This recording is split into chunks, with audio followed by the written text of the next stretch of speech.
रागादिरोगान् सततानुसक्तान् अशेषकायः प्रसृतान् शेषान् औत्सुक्यमोहारतिजान् जगान यो पूर्ववैद्याय नमोऽस्तु तस्मै यो पूर्ववैद्याय नमोऽस्तु तस्मै यो पूर्ववैद्याय नमोऽस्तु तस्मै।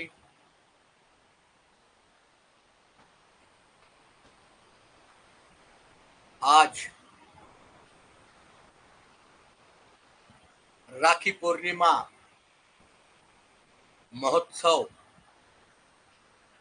को सेलिब्रेट करते हुए नाड़ी गुरुकुल द्वारा यह हमारे बहनों के लिए एक विशेष कार्यक्रम का आयोजन किया गया है। सामान्य रूप में सहज नाड़ी परीक्षा को सिखाने का प्रोग्राम यह 6 घंटे का होता है, जहां हम रोजाना 1 घंटा ऐसे 6 दिन तक लगातार ऑनलाइन आपसे मुखातिब होते हैं, आपसे बात करते हैं, आपकी शंकाओं का समाधान करने का प्रयास करते हैं। यहाँ पर एक बड़ी उम्दा बात मैं आपसे कहना चाहूंगा। यहाँ पर आप आपसे अगर बात करना चाहते हैं तो आप हाथ हिलाने का जो प्रोग्राम है वहां पर क्लिक करिएगा तो हमें यहाँ दिखेगा, तो मैं आपका माइक इनेबल कर दूंगा, जिसके माध्यम से आप हम सबसे ऑनलाइन मुखातिब हो सकेंगे, बात कर सकेंगे। मुख्य रूप से यह ध्यान में रखना जरूरी है कि यह जूम जैसा नहीं है, यह एक हमारा अपना ऐप है और जिसमें आपको नाड़ी परीक्षा के बारे में हम बात करने वाले हैं। आप लोग, मैं आशा करता हूं कि मेरी सभी बहनें यहाँ से कुछ ना कुछ लेकर ही आज जाएगी। नाड़ी परीक्षा ये शब्द जैसे हम सुनते हैं हमारे दिमाग में बहुत सारी बातें उभर कर आती है। सबसे पहली बात तो ये आती है कि क्या ये मुश्किल है, क्योंकि सालों तक आयुर्वेद के सभी विद्यार्थियों को यह वारंवार बताया गया है कि नाड़ी परीक्षा एक दुष्कर कार्य है जो दैवी शक्ति से या गुरु के आशीर्वाद मात्र से ही प्राप्त हो सकता है। तो मेरी बहनों, मैं आपको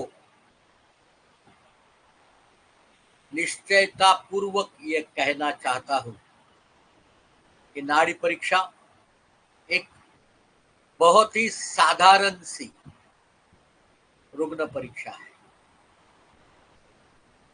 भले यह करने में, समझने में साधारण हो, पर इसका परिणाम बहुत बेहतरीन होता है। आयुर्वेद की निदान पद्धति के अनुसार आपको नाड़ी परीक्षा के बड़े आयामों तक पहुंचाने का काम आसानी के साथ नाड़ी परीक्षा करती है। नाड़ी परीक्षा करने की अनेक विधियां हैं, बहुत सारी। हम अगर देखेंगे तो कुछ लोग जो है वो 1 उंगली से नाड़ी परीक्षा करते हैं, 1 उंगली रखते नाड़ी परीक्षा।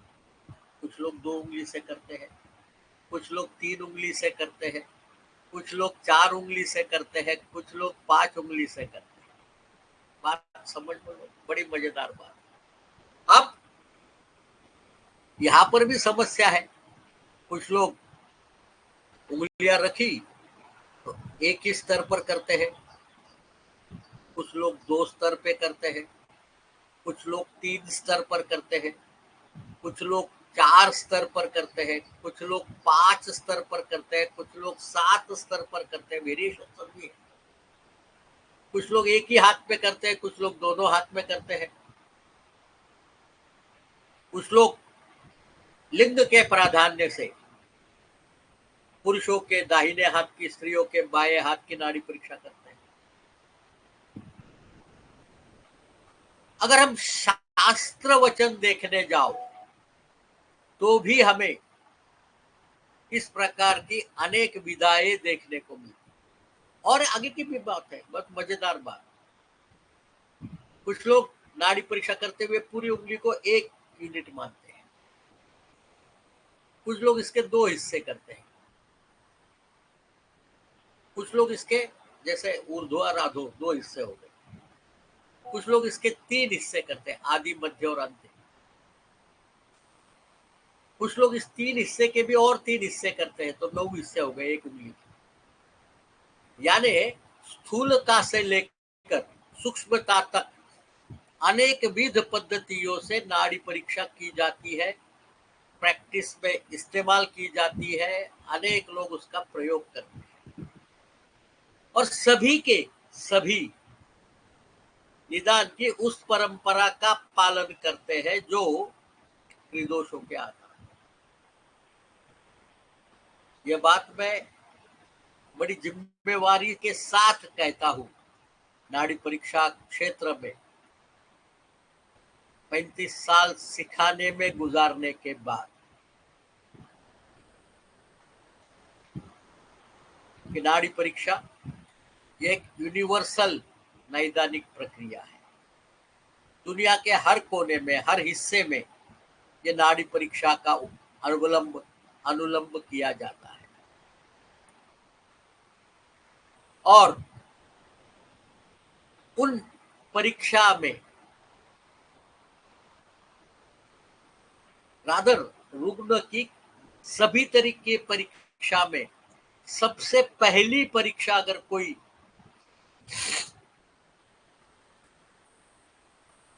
इजाद की गई होगी वो नाड़ी परीक्षा है। कारण बहुत ही आसान सा कारण है।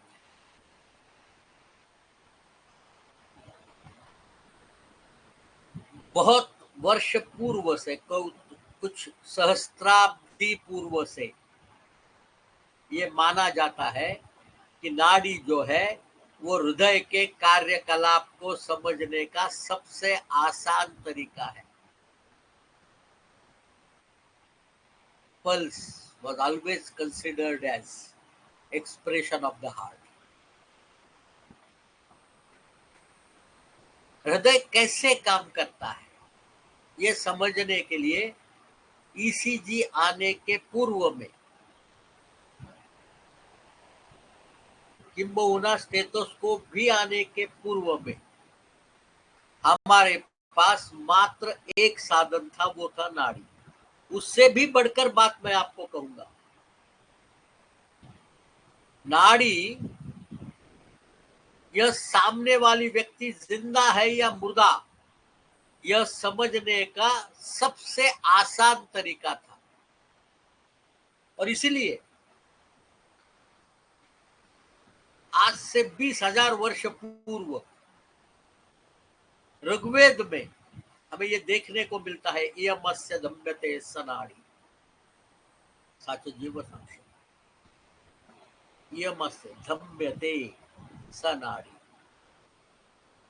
Second, even in Greco-Roman medicine, 10,000 years ago from now, 8,000 before Christ, it has been clearly mentioned he is not pulsating, he is dead. So the connection of that pulsating organ and life was well known to the physicians across the globe. And that made Nadi one of the prime place for diagnosis. My dear friends, we must remember that when you examine nadi,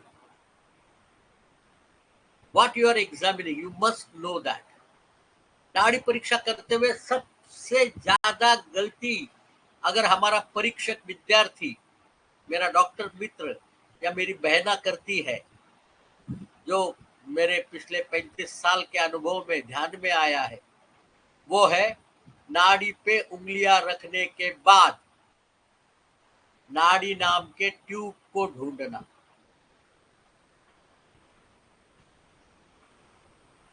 बहनों, यह बात आपको ध्यान में रखनी पड़ेगी कि नाड़ी परीक्षा का मतलब नाड़ी में होने वाले धमन की परीक्षा है।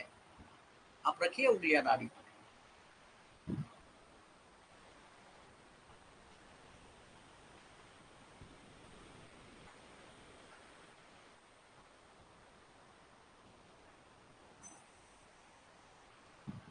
मैं एक प्रश्न पूछता हूं आपसे, उसका जवाब जरूर देना।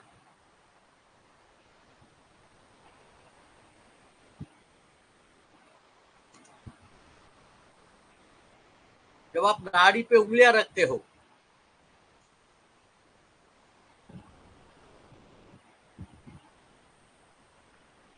What do you feel? प्रश्न बहुत साधारण सा है,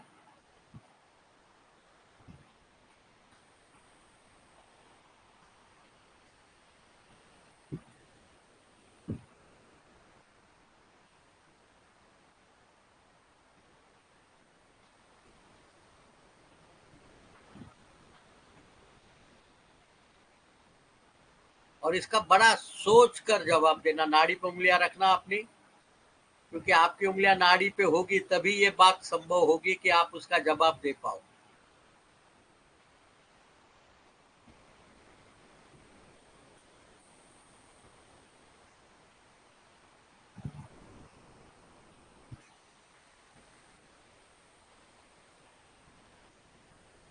मैं 1 मिनट का समय देता हूँ, नाड़ी पे उंगलियां रखिएगा और इस पोल का जवाब दीजिएगा। जब आप नाड़ी पे उंगलियां रखते हो तो आपको मिलता क्या है?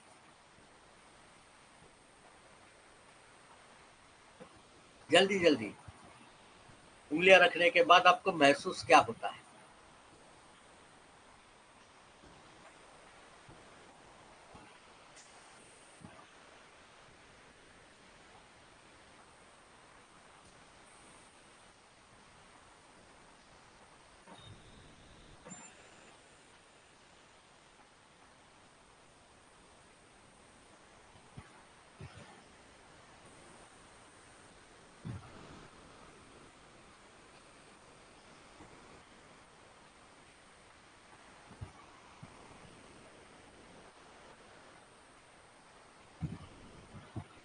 बहुत थोड़ा सा समय बचा है, आपने हिस्सा लेना चाहिए, क्योंकि यही आपका सीखने का जरिया है। चलो, 5 में से 3 लोगों ने हिस्सा लिया, 2 लोगों ने लिखा है पल्सेटिंग ट्यूब्स। बड़ा मैं उनसे रिक्वेस्ट करूंगा कि कृपा करके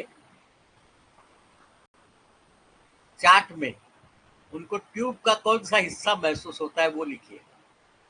फिर से उंगली रखिए, ध्यान में रखिएगा, आप जब उंगलियां रखते हो तो आपको महसूस पल्सेशन होता है। हमें पता होता है ट्यूब है नीचे, रीडल आर्टरी है नीचे, इसलिए हम कहते हैं कि ये पल्सेटिंग ट्यूब है, तो ट्यूब हमें महसूस नहीं होती। अगर ट्यूब महसूस होती है तो बड़ा डायग्नोस्टिक है। प्लीज चार्ट में लिखिए ना, ट्यूब का कौन सा हिस्सा महसूस होता है आपको, या फिर से सिर्फ पल्सेशन महसूस होते हैं। अगर ट्यूब आपको महसूस होती है तो बहनों, ये बात बड़ी ध्यान से समझने की है। आपका निदान हो गया, वो रुग्ण सीवियर एथेरोस्क्लेरोसिस का रुग्ण है, तभी आपको ट्यूब महसूस होगी। जब उसके धमनी उपलेपन हो गया होगा तभी ट्यूब का एहसास होगा। बिल्कुल एक रस्सी जैसी ट्यूब जैसी चीज आपके उंगली के नीचे महसूस होती है। पर अमूमन जब हम नाड़ी परीक्षा करते हैं तो हमें ट्यूब महसूस नहीं होती, हमें महसूस होता है धमन, पल्सेशन। तो नाड़ी परीक्षा करने का मूलतः एक ही उद्देश्य है, हमें इस धमन की परीक्षा करना। और ये धमन किस प्रकार से होता है ये समझना, ये समझ ले लिया तो नाड़ी परीक्षा बहुत आसान है।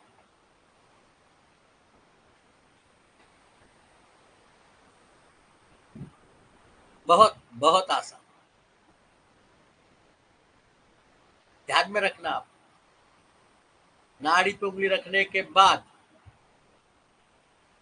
आपने कुछ क्षणों पूर्व रखी थी, अभी वापस एक बार रखिएगा। क्या दोनों समय में एक जैसी नाड़ी लगती है कि अलग अलग लगती है? चार्ट पे डालिए। नाड़ी बड़ी डायनामिक चीज है, हर क्षण बदलने वाली, क्योंकि ये पल्सेशन बदलते रहता है।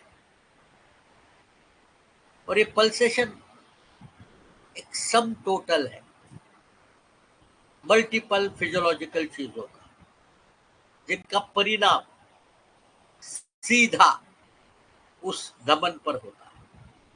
आयुर्वेद शास्त्र तो बड़ा आसानी से कहता है,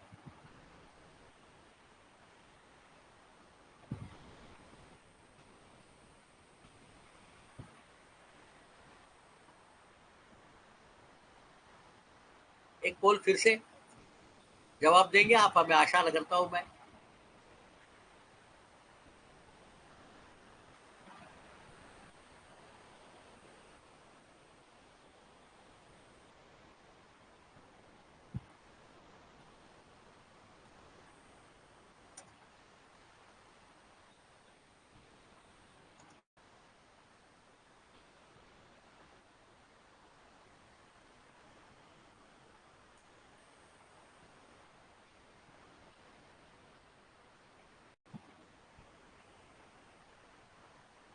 प्रश्न बड़ा आसान है, आपको देखने को मिलेगा।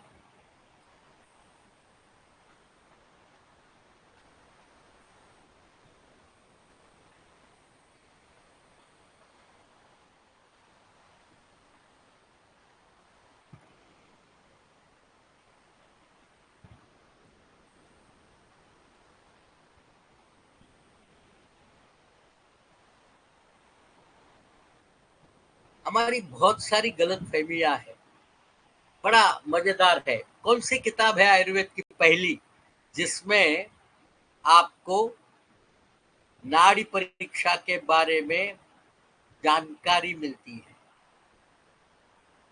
सामान्य रूप से 4 नाम मैंने दिए हैं, उसमें से एक सिलेक्ट करिएगा। आसान है, जो सिलेक्ट तो करना है।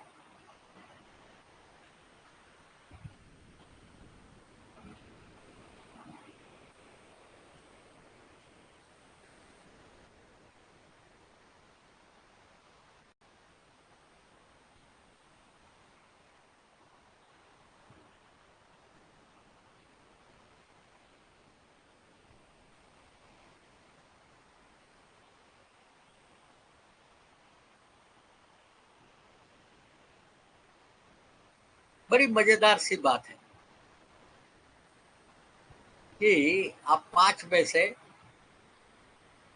4 लोगों ने अटेम्प्ट किया, एक ने शुरू में चरक लिखा, बाद में लगा कि कुछ तो गड़बड़ है, फिर से बदल दिया। मित्रों, सही जवाब है चरक संहिता। चरक संहिता में नाड़ी और परीक्षा दोनों शब्दों का विपुल भाषा में मात्रा में प्रयोग है। नाड़ी परीक्षा ये शब्द का इकट्ठा प्रयोग नहीं है, परंतु नाड़ी परीक्षा के संपूर्ण सिद्धांत आपको चरक संहिता में बड़ी सरलता से कहते हुए मिलेंगे। ध्यान में रखना। चरक सूत्र स्थान 30, चरक इंद्रिय स्थान 3, चरक विमान स्थान 5 और चरक सिद्धि स्थान 9।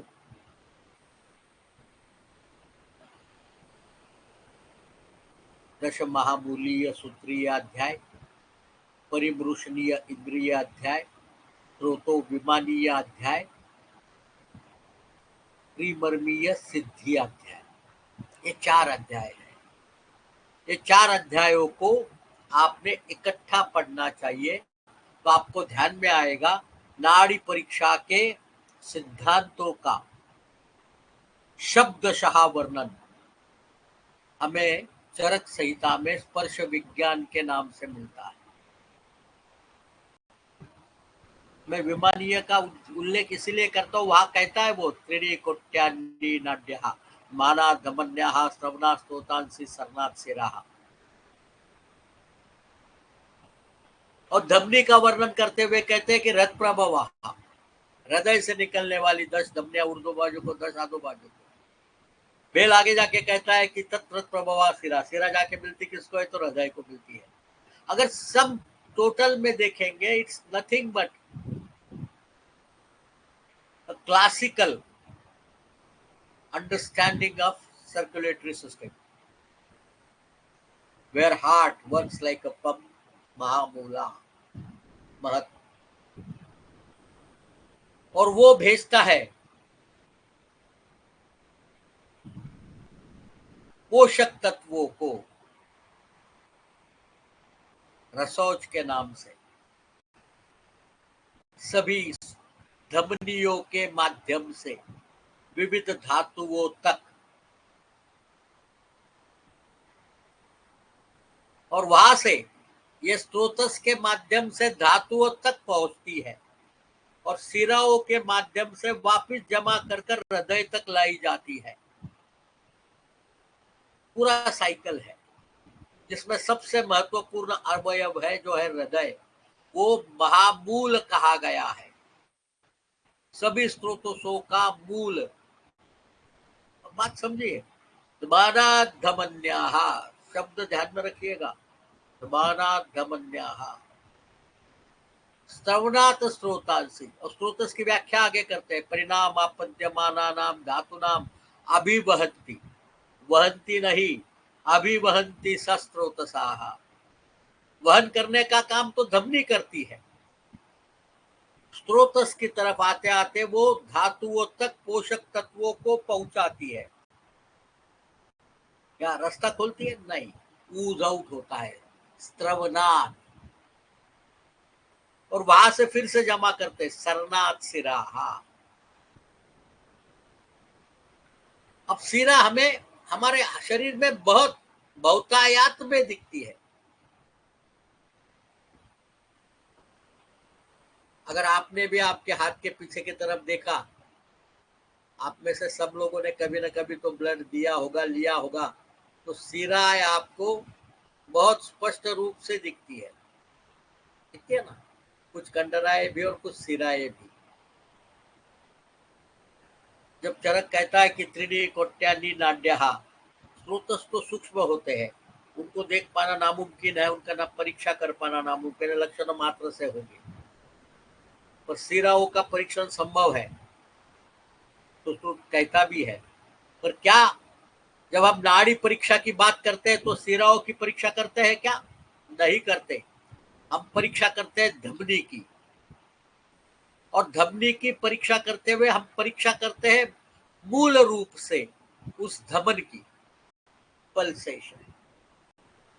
फिर से उंगलियां रखिएगा, आपको कभी भी ट्यूब नहीं लगेगी, धमन लगेगा, ऊपर लगने वाला, ठपक ठपक ठपक ठपक ठपक। और ये धमन की परीक्षा ही नाड़ी परीक्षा है।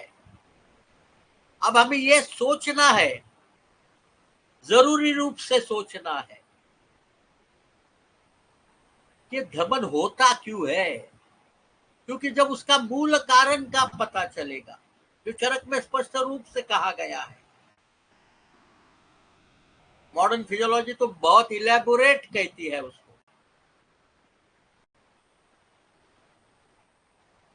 अगर आप हचिनसन पढ़ेंगे तो आपको इस पल्सेशन के वेरिएशन के 17 टाइप्स दिखेंगे। Hyperkinetic, hypokinetic, बाइजेमियनस, pulses पैराडॉक्सिकस, pulses अल्ट्रंस, डायक्रोटिक, what not. तो नाड़ी परीक्षा करते वक्त हमें परीक्षा किसकी करनी है? तो इस धमन की करनी है। और क्यों करनी है धमन की परीक्षा? तो चरक कहता है, ध्यान में रखना आप बात को, जब हृदय से रसोज, रस से लेकर ओज तक के सभी के पोषक तत्वों को लेके जाने वाला लिक्विड उस धमनियों के माध्यम से स्रोतों तक पहुंचता है और स्रोतों से वो धातुओं को जाता है और सिराओं के माध्यम से पुनः हृदय तक आता है।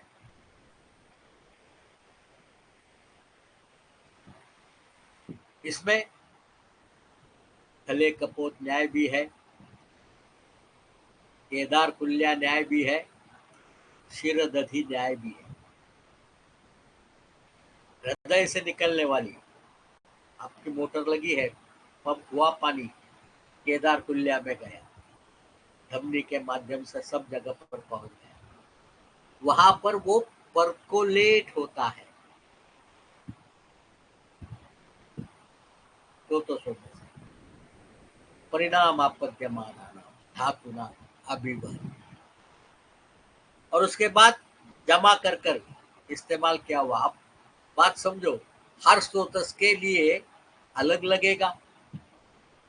केदार कुल्या तो एक ही है, हर स्रोत अपना खले कपोत करेगी, अपने लिए आवश्यक है उतना ही लेगी, और वो लेने के बाद क्या वैसे के वैसे इस्तेमाल होगा? क्या नहीं होगा, उसको परिवर्तित करना पड़ेगा। क्षीरदधि न्याय, ये तीनों न्याय हमारे न्यूट्रिशनल साइकिल को रिप्रेजेंट करते हैं। नाड़ी ये हमारे सर्कुलेटरी सिस्टम को रिप्रेजेंट करती है, और नाड़ी परीक्षा मूलतः सर्कुलेटरी सिस्टम की परीक्षा है। हमें इस धमन की परीक्षा करनी है। अगर ये बात आप समझ में लो तो नाड़ी परीक्षा बहुत आसान है। हम इसको समझने के बजाय नाड़ी परीक्षा को रोग की परीक्षा के तरफ लेके जाते हैं तो वो मुश्किल हो जाती है, क्योंकि रोगों के असंख्य रूपा है, उनकी परीक्षा करना नामुमकिन है। आपको फिजियोलॉजी में हुए परिवर्तन के माध्यम से रोग का निदान करना बहुत आसान है। आप में से सभी बहनों ने पूरी द सर्जिकल स्ट्राइक नाम की पिक्चर जरूर देखी हो। उस पिक्चर की शुरुआत को याद रखिएगा, नहीं आपने देखी होगी तो आज YouTube पे जाके डाउनलोड करके उसकी शुरुआत देखिएगा, बड़ी मजेदार है। वहां पर शुरुआत होती है, एक मीटिंग चल रही है और एक बंदा आके कहता है कि हमने अभी एक इंटरसेप्ट किया मैसेज, और वहां हमें पता चला है कि उरी सेक्टर में बड़े पैमाने में मूवमेंट हो रही है फूड एंड आर्टिलरी की। मतलब पाकिस्तान कुछ करने जा रहा है उस सेक्टर में। ये क्या है? मैसेज को इंटरसेप्ट किया। नाड़ी परीक्षा भी ऐसे ही मैसेज को इंटरसेप्ट करने का नाम है। मैसेज कहां से है? हार्ट से। किसके लिए है? धातुओं के लिए।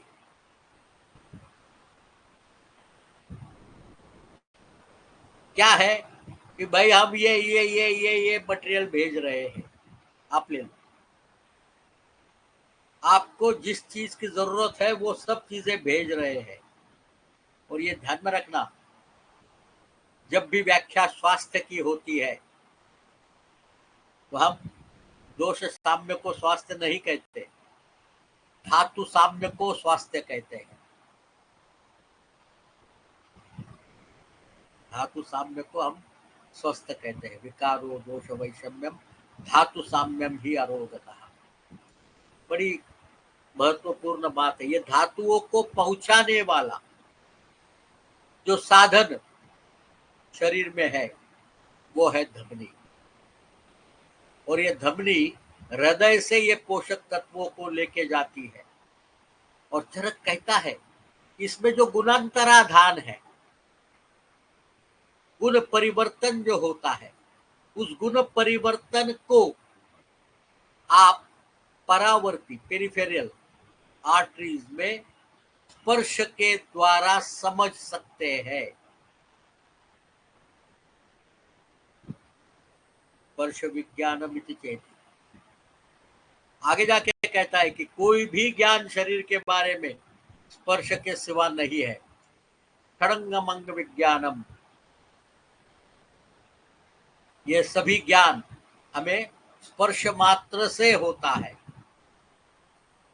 और इसलिए चरक का नाड़ी परीक्षा के लिए टर्मिनोलॉजी जो है वो स्पर्श विज्ञान है। तो नाड़ी में होने वाले गुण परिवर्तन को समझना यह नाड़ी परीक्षा है।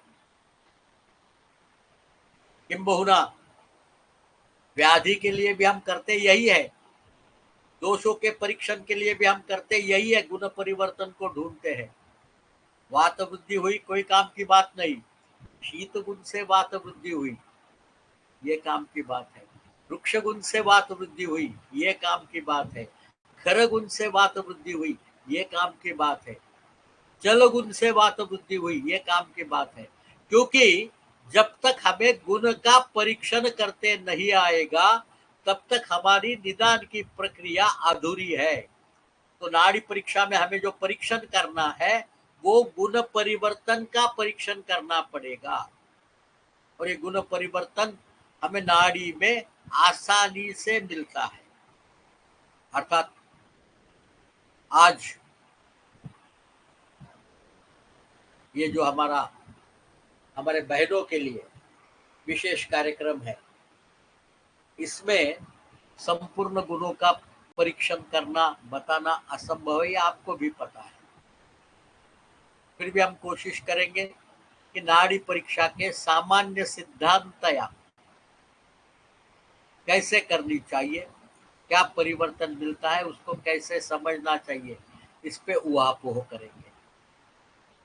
पर बहनों, यह बात मैं बार बार कह रहा हूं, उसका कारण है कि आपको ये ध्यान में रखना जरूरी है कि नाड़ी परीक्षण का मतलब है नाड़ी में होने वाले धमन के यमस्य धम्यते सा नाड़ी। जो धमन नहीं करती है वो नाड़ी नहीं है, धमन करने वाली नाड़ी है। तो धमन करने वाली जो धमनी है, विदम्यन्ते सर्वन्तः, ये विदम्यते। आगे बड़े इतनी मजेदार चीज चरक कहता है, ये विदम्यते लेके जाता है सब जगह पर। जैसे एक भ्रमर अनेक पुष्पों से जमा कर कर अपने लिए मधु का संग्रहण करता है, उसी तरीके से ये हृदय से विदम्यते, ये धमन करने वाली धमनियां सभी धातुओं को पोषण पहुंचाती है।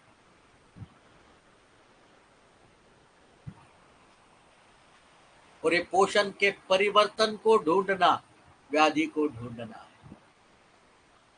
तो मित्रों, नाड़ी परीक्षा करने के लिए हमें सभी दमन करने वाले आर्टरी का प्रयोग किया जा सकता है, करते आता है। शास्त्र में भी इसका वर्णन मिलता है।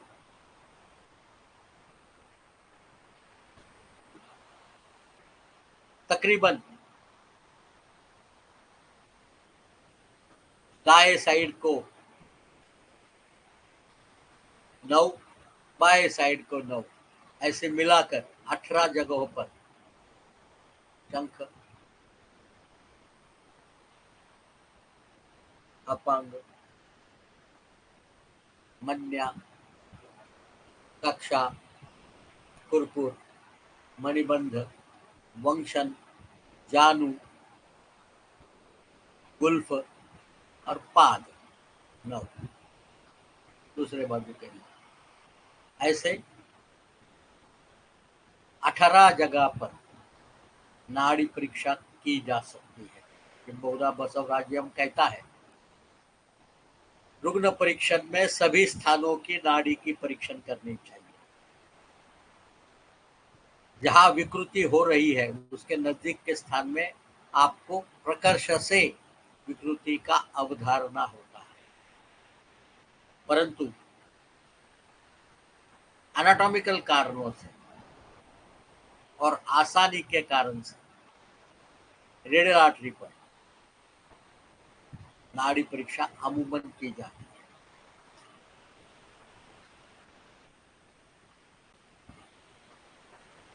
बड़ी आसान सी जगह है। आपने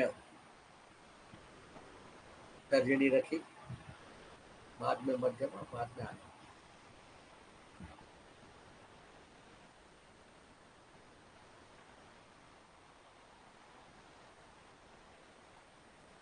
क्या आप सब लोगों ने अपनी उंगलियां रखी है नाड़ी पे? चार्ट में हाँ या ना बोलिए। Have you kept your fingers on the pulsating artery, radial artery?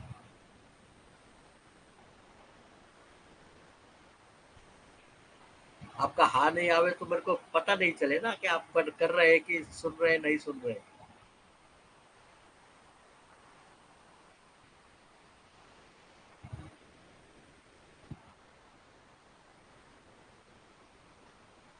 तो नेक्स्ट क्वेश्चन, क्या आपको तीनों उंगलियों पे एक जैसा स्पर्श लगता है क्या अलग अलग?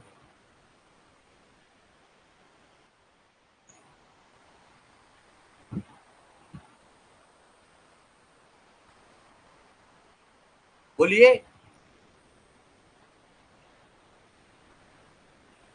नजहत, हेलो, यस बोलिए। Yes sir. नो नो, मैंने जो आपने बोला ना, जो आप अगर आप एग्री करते हैं, आपने उंगली ऊपर रखे कि नहीं, वो अगर करे तो फिर आपने बोला था जो मैं बोलूं जी यस, इसीलिए मैं हाथ को रेस किया था। यस। ये प्रेस आप बोलने के लिए करिएगा, ध्यान में रखिएगा। अगर आपको बोलना ओके। है तो ये हाँ आगे करना मुझे, तो मैं माइक ऑन करूंगा। अच्छा किया आपने, सबको पता चल गया हाँ और हाँ। बात कर सकते हैं। पर अगर आपको कुछ कहना है तो चैट में टाइप करिएगा। चैट में ओके टाइप ओके। करिएगा। क्या आपके तीनों उंगलियों के नीचे एक जैसा स्पर्श मिलता है? क्या तीनों उंगलियां रखी है आपने नाड़ी? नहीं, हाँ हाँ रखा, मगर एक एक जैसे जैसा नहीं है। मिलता है तीनों उंगलियों के नीचे? जैसे आपकी तर्जनी, मध्यमा, अनामिका है, तो एक ही जैसा हाँ हाँ स्पर्श हाँ। मिलता है कि अलग अलग है? नहीं, अलग अलग है। क्यों भाई, आपके आर्टरी तो एक ही है, तो ये स्पर्श क्यों अलग अलग है? ये यही सवाल है मूलतः। अगर आपको ये ध्यान में रखना पड़ेगा, सवाल क्या है कि अगर वही आर्टरी है, आपकी ही उंगलियां हैं, तीन उंगलियों के नीचे अलग अलग स्पर्श क्यों मिलता है? ये अलग अलग मिलना ही हमें बड़ा, आयुर्वेद शास्त्र में बड़ी आसान जवाब है हमारे पास। वायु, वात, पित्त, कफ, तीन दोष होते हैं, तीनों दोषों के कारण से अलग अलग स्पंदन मिलता है। मित्रों, हमारे तर्जनी के नीचे भी वात पित्त कफ है, इधर भी वात पित्त कफ है और इधर भी वात पित्त कफ है। यहाँ पर एक बड़ा और मसला समझा जाता है। ये एक ट्यूब है, उस ट्यूब में से कुछ फ्लो हो रहा है। आप में से किसी ने कभी बांसुरी बजाते हुए किसी को देखा है? बांसुरी या गिटार या सितार बजाते हुए?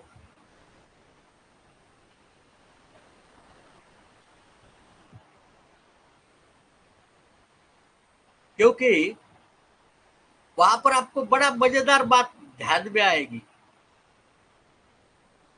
जब आप बांसुरी बजाते हैं तो अलग अलग हवा थोड़ी ना फूकते हैं, एक ही जगह पर हवा फूकी जाती है और आपके वहां पर ऊपर 6 छेद होते हैं। आप एक एक छेद को छोड़ते रहते हैं, तो वो छेद वैसे जितनी हवा निकलेगी बाहर वो सुर आएगा।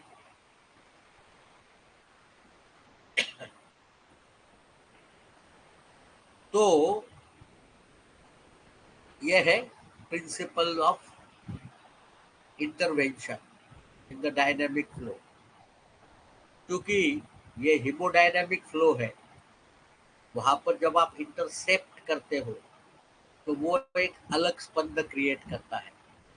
इसलिए नाड़ी परीक्षा करते वक्त एक उंगली मात्र से नाड़ी परीक्षा, एक उंगली इधर रखी, उसको उठाया, फिर से रखी, फिर से उठाया, फिर से रखी। इस तरीके से कभी नहीं की जाती, इस तरीके से कभी नहीं की जाती। आपको सिक्वेंशियली रखनी है तीनों में। जब 3 उंगलियां रहेगी तभी नाड़ी परीक्षा हो सकती। एक उंगली 2 उंगली से नाड़ी परीक्षा नहीं करना, आपको गलत जवाब मिलेगा।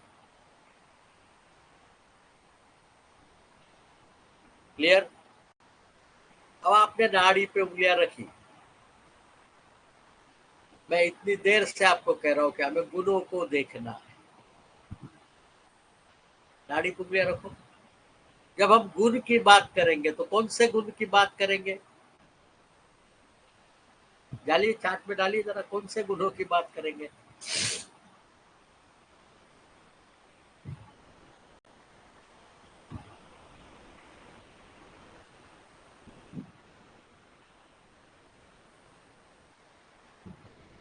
क्या नाड़ी मुझे दिखती है क्या? तो दर्शन तो नहीं होता उसका। नाड़ी का गंध आता है क्या? नहीं आता है।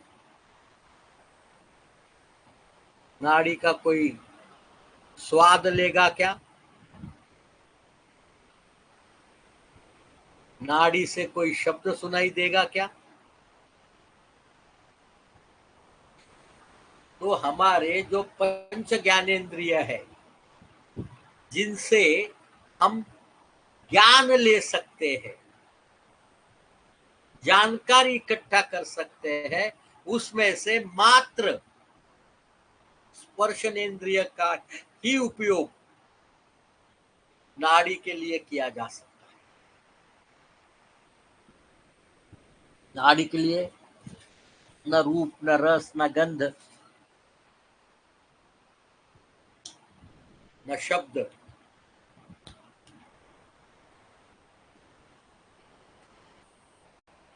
इनका उपयोग किया जा सकता है। अब टेक्नोलॉजिकली उनका उपयोग जरूर होता है। पिछले 20-25 वर्षों में अनेक टेक्नोलॉजी डेवलप हुई है। उसमें नाड़ी परीक्षा का, नाड़ी का फोटो लेकर उसका परीक्षण किया जाता है। नाड़ी के फ्लो का शब्द लेकर, एकॉस्टिक्स, उसका परीक्षण किया जाता है। यंत्र उपलब्ध है नाड़ी स्वरा नाम से, नाड़ी फिट नाम से। नाड़ी में से बहने वाले इलेक्ट्रिक करंट का परीक्षण करते हुए बॉडी स्कैन, ईटीजी, इलेक्ट्रॉनिक फिजियोग्राफ या वेदा पल्स जैसे इंस्ट्रूमेंट बाजार में उपलब्ध है। इसमें होने वाले मूवमेंट को वैक्यूम में पकड़कर वहां से होने वाले परिवर्तन को, एयर कॉलम वेरिएशन को ढूंढने वाले नाड़ी तरंगिनी जैसे यंत्र उपलब्ध है। फोटो निकालकर लेजर लाइट डाला और आर्टरी का फोटो निकाला, उससे जांच करने वाले आयुर्रिदम, सनाय, वाइटापल्स, डॉक्टर कोली और भी काफी सारे इंस्ट्रूमेंट बाजार में उपलब्ध है। नाड़ी के अंदर ट्यूब डालकर क्या इंड्योरेंस क्रिएट करती है वो, उसको भी मेजर किया जाता है। नाड़ी जब मूवमेंट करती है उसको बॉडी वॉल पर, स्किन पर कितना दबाव देती है, टोनोमीटर का प्रयोग किया जाता है। और ये सब यंत्र के माध्यम से है। जब हम यंत्र के सहायता के बिना नाड़ी का परीक्षण करना चाहते हैं तो मात्र स्पर्शनेन्द्रिय के द्वारा ही परीक्षा की जाती है, और इसीलिए उसे स्पर्श विज्ञान कहा गया है। ये स्पर्श का विज्ञान है। स्पर्शनेन विजानयाति इति स्पर्श विज्ञानम, जो स्पर्श से विशेष रूप से जाना जाता है। तो आपको करना क्या है, नाड़ी पे उंगलियां रखिएगा और महसूस करिएगा कि ये स्पर्श कैसा है। मैं आपको एक बात बता रहा था, ये जो पल्सेशन है ये होता क्यों है, ये अगर आप ध्यान में रखें तो इससे होने वाली नैदानिक परिक्रिया को समझना बहुत आसान है। ये पल्सेशन क्यों होता है, तो हृदय के कॉन्ट्रैक्शन एंड रिलैक्सेशन के कारण, साथ में आर्टेरियल वॉल के एक्सपांशन के कारण। वो इलास्टिक है करके अगर बोन में डालते हैं तो बोन तो कोई इलास्टिक नहीं है, तो हमें स्पंदन नहीं मिला होता। या स्पंदन मिलता इसलिए है क्योंकि आर्टेरियल वॉल इलास्टिक है, तो वो एक रिफ्लेक्टिव प्रेशर क्रिएट करती है। तो सम टोटल दोनों का। अब ये जो पल्सेशन है, हार्ट का कॉन्ट्रैक्शन, वो भी बदलते बदलते रहता है क्योंकि वो कंसर्न्ड है, रिलेटेड है सिंपैथेटिक, पैरासिम्पैथेटिक नर्वस सिस्टम से, वेगल सिस्टम से, ब्लड के कॉन्स्टिट्यूएंट से, ब्लड की अमाउंट से। अब कॉन्स्टिट्यूशन उसके केमिकल कॉन्स्टिट्यूशन हो सकते हैं, कॉर्पस्कुलर कॉन्स्टिट्यूशन हो सकते हैं, गैसियस कॉन्स्टिट्यूएंट्स हो सकते हैं। ये जो परिवर्तन है ये सबका सम टोटल जो है वो कॉन्ट्रैक्शन में जो बोलस एओर्टा में जाएगा, जो एक्सपांशन करेगा, और आगे जो पतली होते जाने वाली ट्यूब है उसमें ये एक्सपांशन बढ़ते हुए जाएगा क्योंकि प्रेशर वॉल्यूम बढ़ेगा।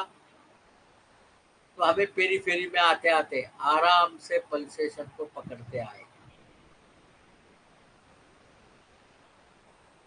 ये उसका साइंटिफिक रीजनिंग है, और ये सब चीजें परिवर्तनीय है, अनेकों चीजों से इन्फ्लुएंस्ड है। इसके कारण से नाड़ी में भी परिवर्तन होते रहता है। उस परिवर्तन को समझना है नाड़ी परीक्षा। ये परीक्षा और कुछ नहीं है, बस इतना सा तो है, ये परिवर्तन को समझना। दुनिया में अनेक प्रकार से नाड़ी परीक्षा होती है। जो नाड़ी परीक्षा मैं आपके साथ साझा करना चाहता हूँ, जो मैं आपको बताना चाहता हूँ, वो और कुछ नहीं है। यह है 5 लेवल में की जाने वाली सहज नाड़ी परीक्षा। क्या ये मेरी है? बिल्कुल। क्या मेरे किसी गुरु की है?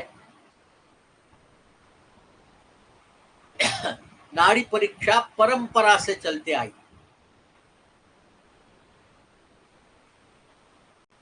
इसका वहन हम जरूर करते हैं।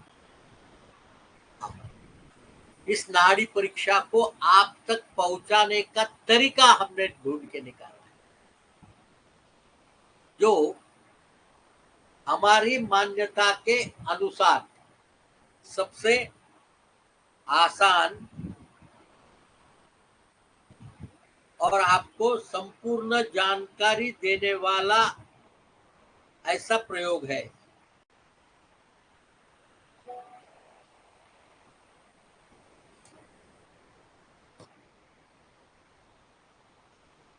इसी 5 स्तरीय नाड़ी की परीक्षा को हमने नाम दिया है सहज नाड़ी परीक्षा पद्धति।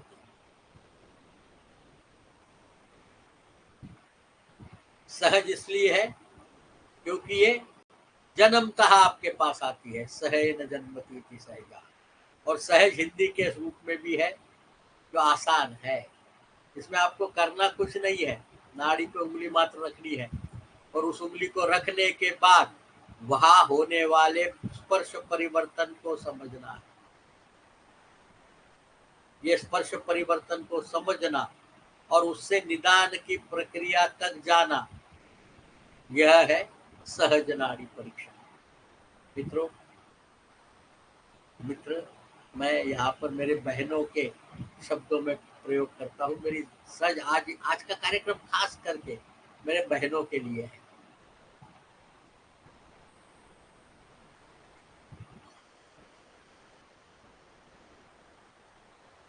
कल राखी पूर्णिमा थी, तो पिछले हफ्ते ऐसी ही बात चल रही थी घर में। मैं राखी पूर्णिमा को आप आपके बहनों को क्या देने वाले हो? हर साल मेरी 2 बहनें हैं, एक रेडियोलॉजिस्ट है और एक एजुकेशनिस्ट है। अपने अपने क्षेत्र में बहुत ऊंचा नाम कमाया है। तो हमारी श्रीमती जी हमसे पूछ रही थी क्या देने वाले हो बहनों को इस साल, और फिर वो उसने बैठे बैठे ऐसा छेड़ा हमें, आपकी ये 2 बहनों को तो दे दोगे, पर आयुर्वेद में काम करने वाली सभी महिलाएं आपकी बहनें तो है, उनके लिए क्या दोगे? और ये आज के प्रोग्राम का जन्म हुआ। हमने सोचा यार ये तो बड़ा अच्छा सोच है, तो हमने हमारे बहनों को राखी पूर्णिमा की गिफ्ट क्या देनी चाहिए। तो ये नाड़ी परीक्षा की प्रक्रिया सिखाने का कार्यक्रम हमने रखा है, और जो सभी बहनों के लिए हमने बहुत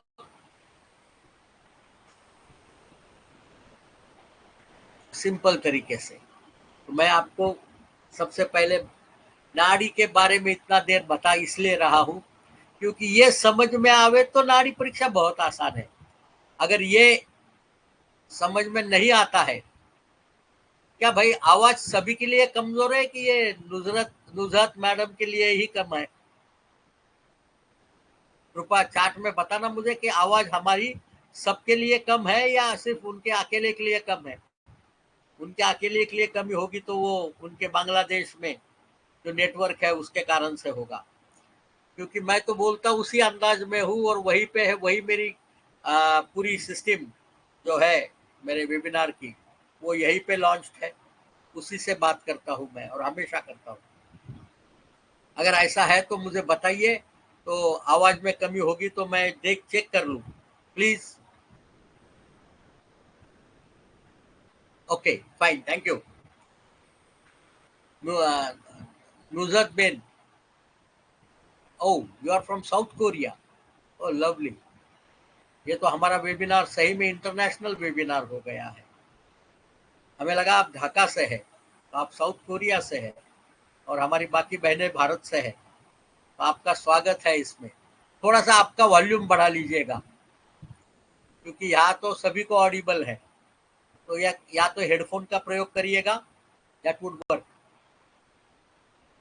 तो आप हिंदी समझती है ना, क्योंकि आज का कार्यक्रम हमारा हिंदी में है। बहुत शानदार। तो पहली बात तो यह है कि नाड़ी परीक्षा करने का मतलब हमें नाड़ी के बारे में समझना पड़ेगा। परीक्षा तो बहुत आसान है।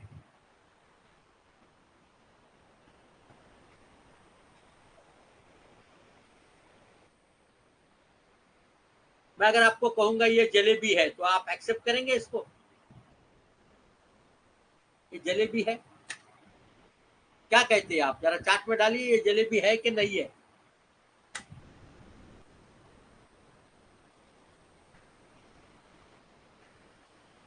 ये जलेबी है या नहीं है?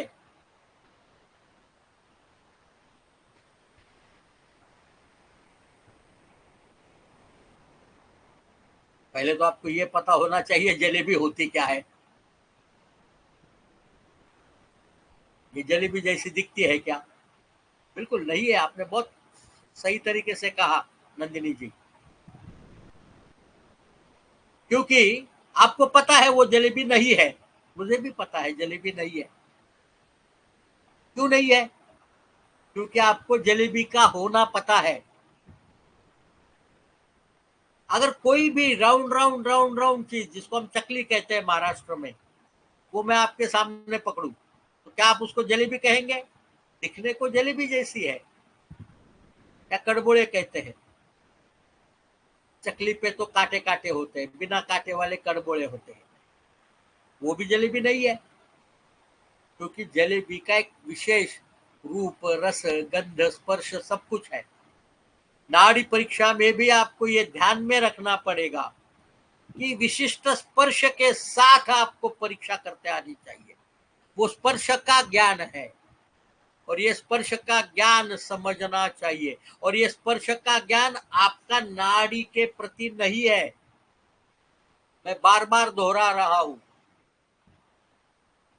ये ज्ञान आपका नाड़ी में उठने वाले धमन का है, उस प्रस्पंद का है, स्पंदन का है, पल्सेशन का है।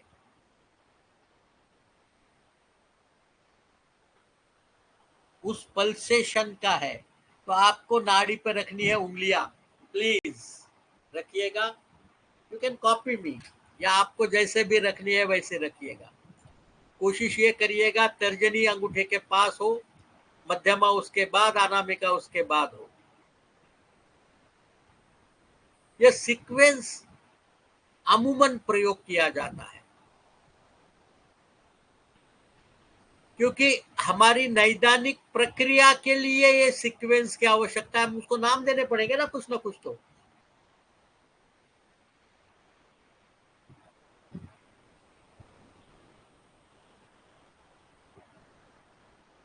रखिए आपने तीनों उंगलियां। कोशिश ये करना है कि ये तीनों उंगलियां एक स्तर पर हो।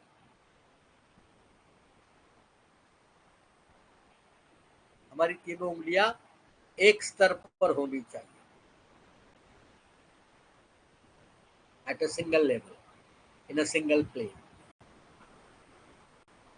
ऐसे कभी नहीं होनी चाहिए। ऐसे अगर आपकी नाड़ी पे आपने ऐसी उंगलियां रखी, तो आप देख सकते हैं कि आपकी मध्यमा स्पर्श कर रही है, पर तर्जनी और अनामिका ऊपर है। इसलिए नाड़ी परीक्षा करते हो क्या करते हैं, तर्जनी से ढूंढते हैं। आपने तर्जनी रखी, उसके बाद में मध्यमा, उसके बाद में अनामिका। अगर आप गौर से देखेंगे तो आपको पता चलेगा कि आप मेरा बीच वाला उंगली जो है, मध्यमा जो है, वो बेंड हो गई है। हमने हल्का सा मोड़ रखा है उसे, और बेंड होने के कारण से मेरे तीनों उंगलियां जो है वो एक लेवल पर आ गई। नाड़ी परीक्षा करते वक्त एक लेवल पर, ऐसे एक लेवल पर कर कर ऐसा घुमाना नहीं।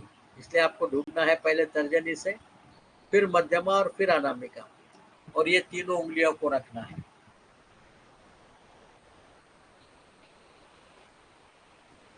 जैसे हमने आपको कहा था, सहज नाड़ी परीक्षा 5 स्तरों की नाड़ी परीक्षा है। तो जैसे ही आपने उंगलियां रखी, रख चुके क्या? आया ना? क्या आपने उंगलियां रखी?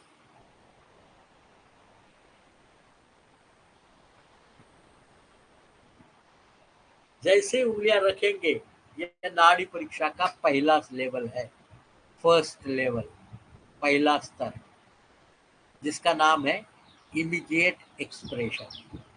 इसका नाम है इमीडिएट एक्सप्रेशन। आपको आंखें बंद कर लेनी है, तीनों उंगलियां रखनी है, आंखें बंद, और महसूस करना है कि नाड़ी का स्पर्श कैसा है।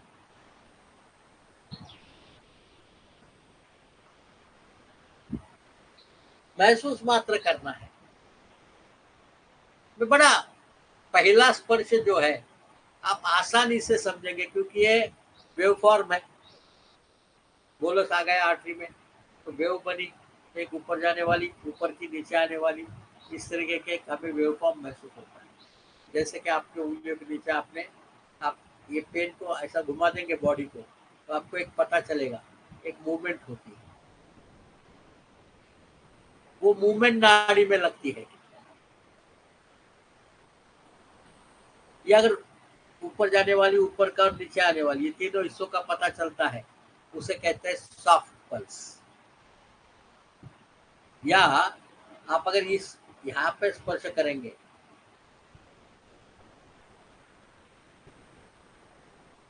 तो ये सिर्फ ऊपर जाकर नीचे आती है, यह है शार्प पल्स। यानी पहला भेद आपको मिला, वो तीक्ष्ण है कि मृदु है। गुण है दो, ध्यान में रखना। मैंने आपको यही कहा था, गुणों का परिवर्तन देखना है। अगर नाड़ी तीक्ष्ण है, नाड़ी का स्पर्श अगर तीक्ष्ण है, तो वो विकृति को दर्शाता है, और अगर मृदु स्पर्श है तो वो प्रकृति स्थिति को दर्शाता है। पहली पेयर ऑफ। अब दूसरा बड़ा इंपॉर्टेंट है, नाड़ी को उंगलियां रखिए। गुण मात्र को समझना है, ध्यान में रखना। हमें समझना गुण मात्र को है और कुछ नहीं। अब ये जो स्पंद लगता है,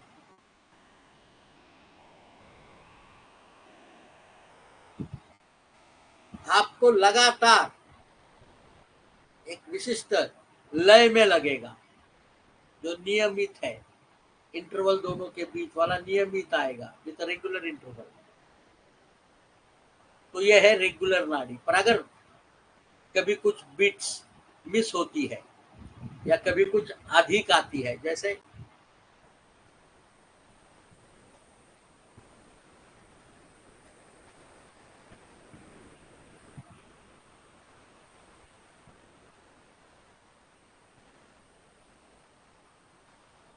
अलग अलग समय लगने लगा, तो वो है इरेगुलर नाड़ी। इरेगुलर नाड़ी का निदान में अपना महत्व है। जब भी आपको इरेगुलर नाड़ी मिलती है, तो वो आपको बताती है कि उनके कार्डियोवैस्कुलर सिस्टम में कुछ गड़बड़ हो रही है। उनके कार्डियोवैस्कुलर सिस्टम में कुछ गड़बड़ हो रही है। सिंपल है। यानी पहला गुण सेट मिला हमको तीक्ष्ण मृदु, दूसरा सेट मिला हमें चलत्व में परिवर्तन। चलत्व क्या है?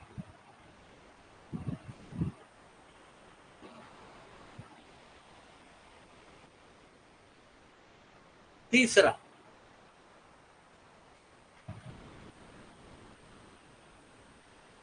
उंगलियां आपकी नाड़ी पे होनी चाहिए।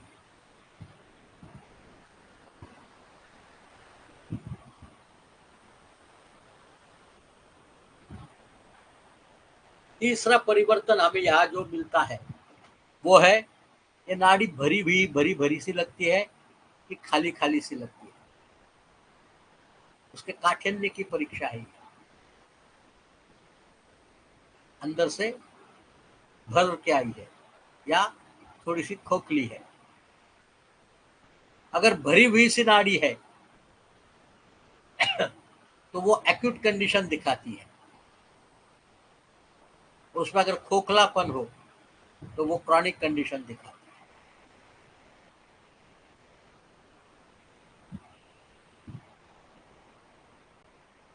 यानी तीसरा गुण सेट हमें पता चला, 6 गुण हो गए, 20 गुण है पूरे शरीर में।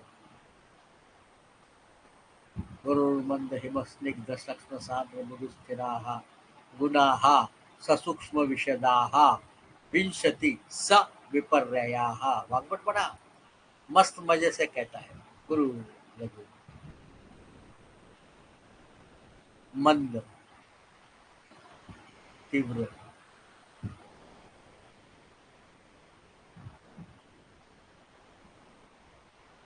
हिम शीत उष्ण विपर्य के साथ। गुरु मंद हिम स्निग्ध, स्निग्ध के साथ रुक्षता, श्लक्ष्म के साथ खरता, सांद्र के साथ द्रवता,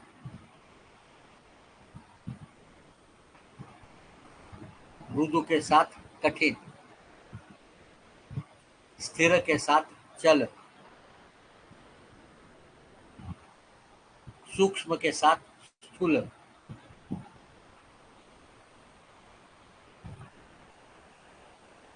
और विशद के साथ पिच्छिल। ये 20 गुण है शरीर के। इन 20 गुणों को समझना नाड़ी परीक्षा की अत्युच्च स्थिति होगी। अगर हम ग्रंथों को पढ़ते हैं, जैसे कि मैंने आपके लिए कुछ काम किया है,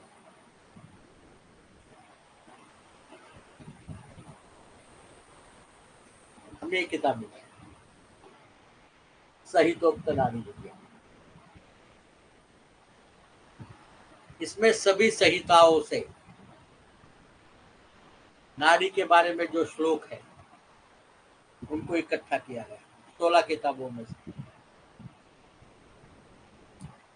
अब इसमें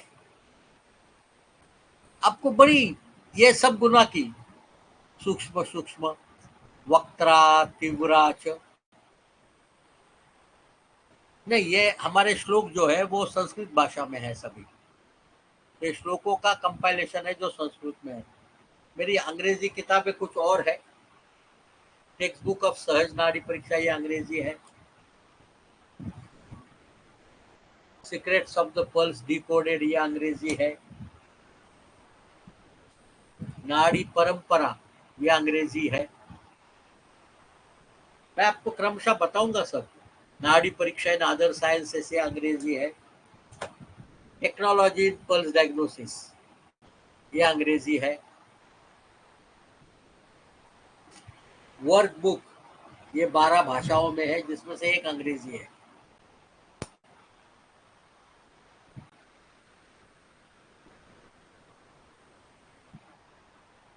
You might have Secrets of the Pulse. This is Secrets of the Pulse Decoded. It is my commentary on that book. Secrets of the Pulse Decoded.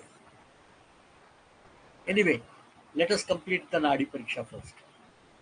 तो ये जो ग्रंथ है इसमें हमें अनेक परिभाषाएं मिलती है। सूक्ष्म, तीव्रा, तीक्ष्ण, वक्रा, उष्ण, गुर्वी, लघवी।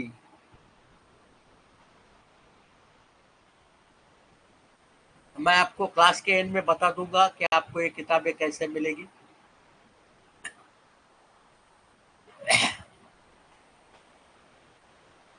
तो ये सभी नाड़ी परीक्षा की परिभाषाएं हैं, और अगर इन परिभाषाओं को ध्यान से देखेंगे तो ये सिर्फ गुणों का वर्णन है। तो हमने 6 गुण देखे।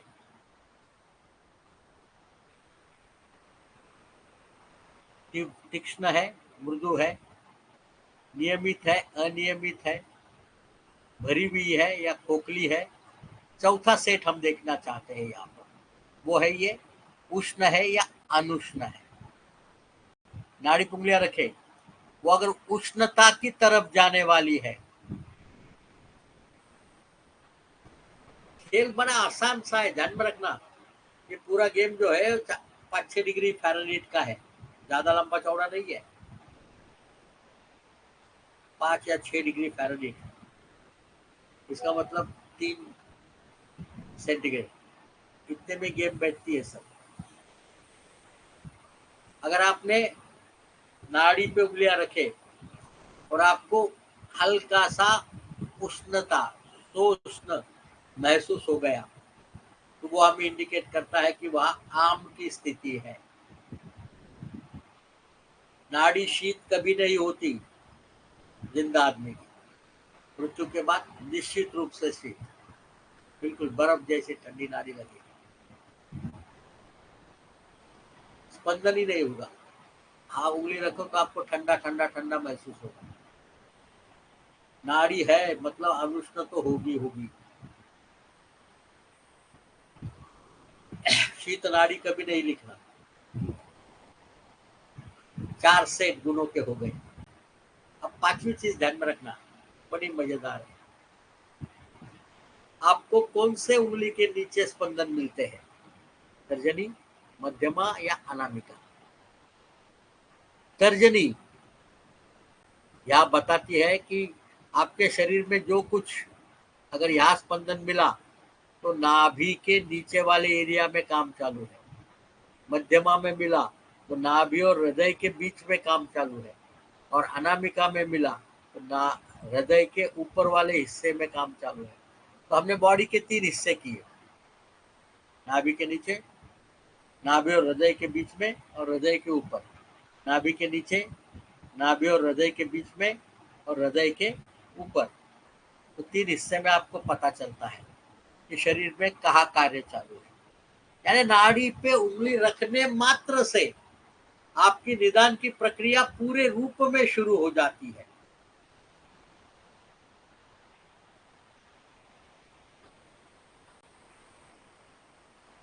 अब इससे इंपॉर्टेंट एक और है, नाड़ी पे उंगलियां फिर से रखिएगा। ये पूरा खेल जो है वो नाड़ी पे उंगली रखने के बाद है। नाड़ी परीक्षा ये सुनने की प्रक्रिया नहीं है, ये करने की प्रक्रिया है। आप नाड़ी पे उंगली रखोगे तभी आपको नाड़ी परीक्षा करते आएगी, वो नहीं रखोगे तो नाड़ी परीक्षा करते ही करते नहीं आएगी। यानी नाड़ी परीक्षा करना सीखना है तो आपको नाड़ी पे उंगली रखना सीखना पड़ेगा। अब आप जब 3 उंगलियां रखते हो तो आपको तो जहां स्पंदन मिला वहां के कार्य का अनुमान हो गया, पर अब ये कार्य की तीव्रता कितनी है, इसको समझने के लिए नाड़ी के स्पंदन की तीव्रता समझनी पड़ेगी। हमने उसको 4 ग्रेड में डिवाइड किया। स्पंदन लगा ही नहीं तो 0, हल्का सा स्पंदन लग रहा है वीक तो 1+, थोड़ा सा उससे ज्यादा लग रहा है मॉडरेट तो 2+, और स्ट्रांग पल्सेशन लग रहा है तो 3+। 0 मतलब नो पल्सेशन, 1+ का मतलब वीक पल्सेशन, 2+ का मतलब मॉडरेट पल्सेशन, और 3+ का मतलब स्ट्रांग पल्सेशन।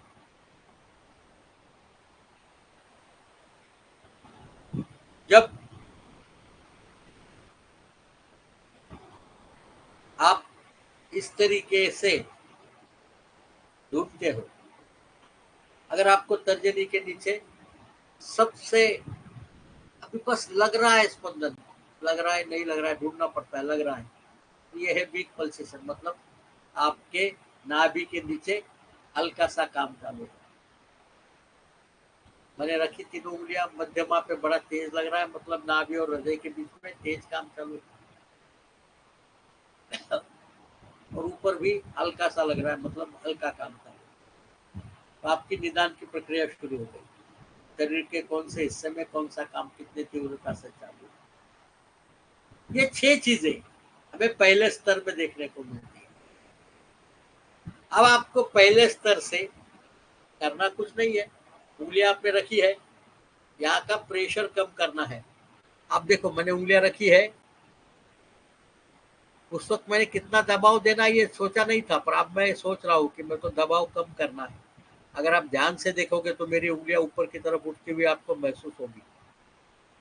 जब आप कम से कम प्रेशर के साथ नाड़ी देखते हो, स्पंदन तो मिलना चाहिए पर प्रेशर नहीं लगाना है, वो जो स्थिति है उसको कहते हैं सुपरफिशियल एक्सप्रेशन।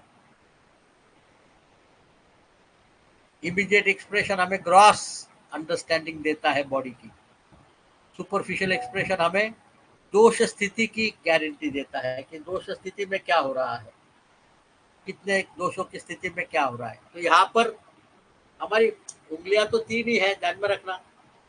अब इनके नाम बदलेंगे। यह है वात स्थान,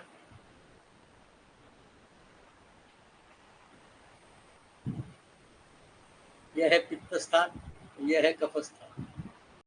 वात स्थान पक्वाशय कटी शक्ति श्रोत्रास्ति स्पर्शनेन्द्रिय। पित्त स्थान नाभिरामाशयो स्वेदो लसिका रुधिरम रसः दृक् स्पर्शनम। और 3 नंबर पर कफ स्थान पुरक कंठ शिरक क्लोम पर्वाणि आमाशयो रसः मेदो घ्राणम जिह्वास्य। तो हमें वात पित्त और कफ के स्थान की जानकारी हुई, जैसे हमने मिनिमम प्रेशर के साथ नाड़ी देखी। वहां की तीव्रता देखो तो वहां पर होने वाले कार्य की तीव्रता भी महसूस होगी। आप जा सकते हो क्या वहां तक? अगर मैं आपको बताते रहा हूं पर आप में से किसी का भी चार्ट में कोई जवाब नहीं है कि आप सुपरफिशियल पर जा सकते हैं कि नहीं जा सकते। आपको प्रेशर मिनिमम कर क्या है? Can you reach to the superficial level और यू कांट रीच? बताइए जरा कि आप सुपरफिशियल लेवल पर पहुंचे कि नहीं पहुंचे। ओके, तो पहली चीज आपको पता चली वात के स्थान, पित्त के स्थान और कफ के स्थान। दूसरी चीज पता चली वहां की इंटेंसिटी कितनी है, 0, 1 प्लस 2 प्लस 3 प्लस। तो हमें वात के स्थान में कितनी तीव्रता से काम चालू है, पित्त के स्थान पे कितनी तीव्रता के काम चालू है और कफ के स्थान पर कितनी तीव्रता से काम चालू है, ये पता चला। यहाँ पर हमें एक बड़ी महत्वपूर्ण बात पता चलती है। आयुर्वेद में क्या, दुनिया में कहीं भी नाड़ी परीक्षा हो रही हो, वो TCM वाली नाड़ी परीक्षा हो, वो मोमेडियन मेडिसिन वाली यूनानी वाली नाड़ी परीक्षा हो, भी कहते हैं जिसे नब्ज शनासी, सब में नाड़ी की मूवमेंट को अलग अलग जानवरों के गति के साथ जोड़ा गया है। जैसे सर्प गति, मंडूक गति, हंस गति, काक गति, कपोत गति, तित्तिर गति, जलौका गति, हस्ती यानी गज गति, मयूर गति, कुक्कुट गति, पिपीलिका गति, शेर की जैसी, मृग के जैसे, गजाला यूनानी में कहते हैं, गजाला उछलने वाली। आपने अगर जंगल में हिरण को देखा होगा तो वो कैसे उछल उछल कर चलता है, वैसे उसको गजाला कहते हैं।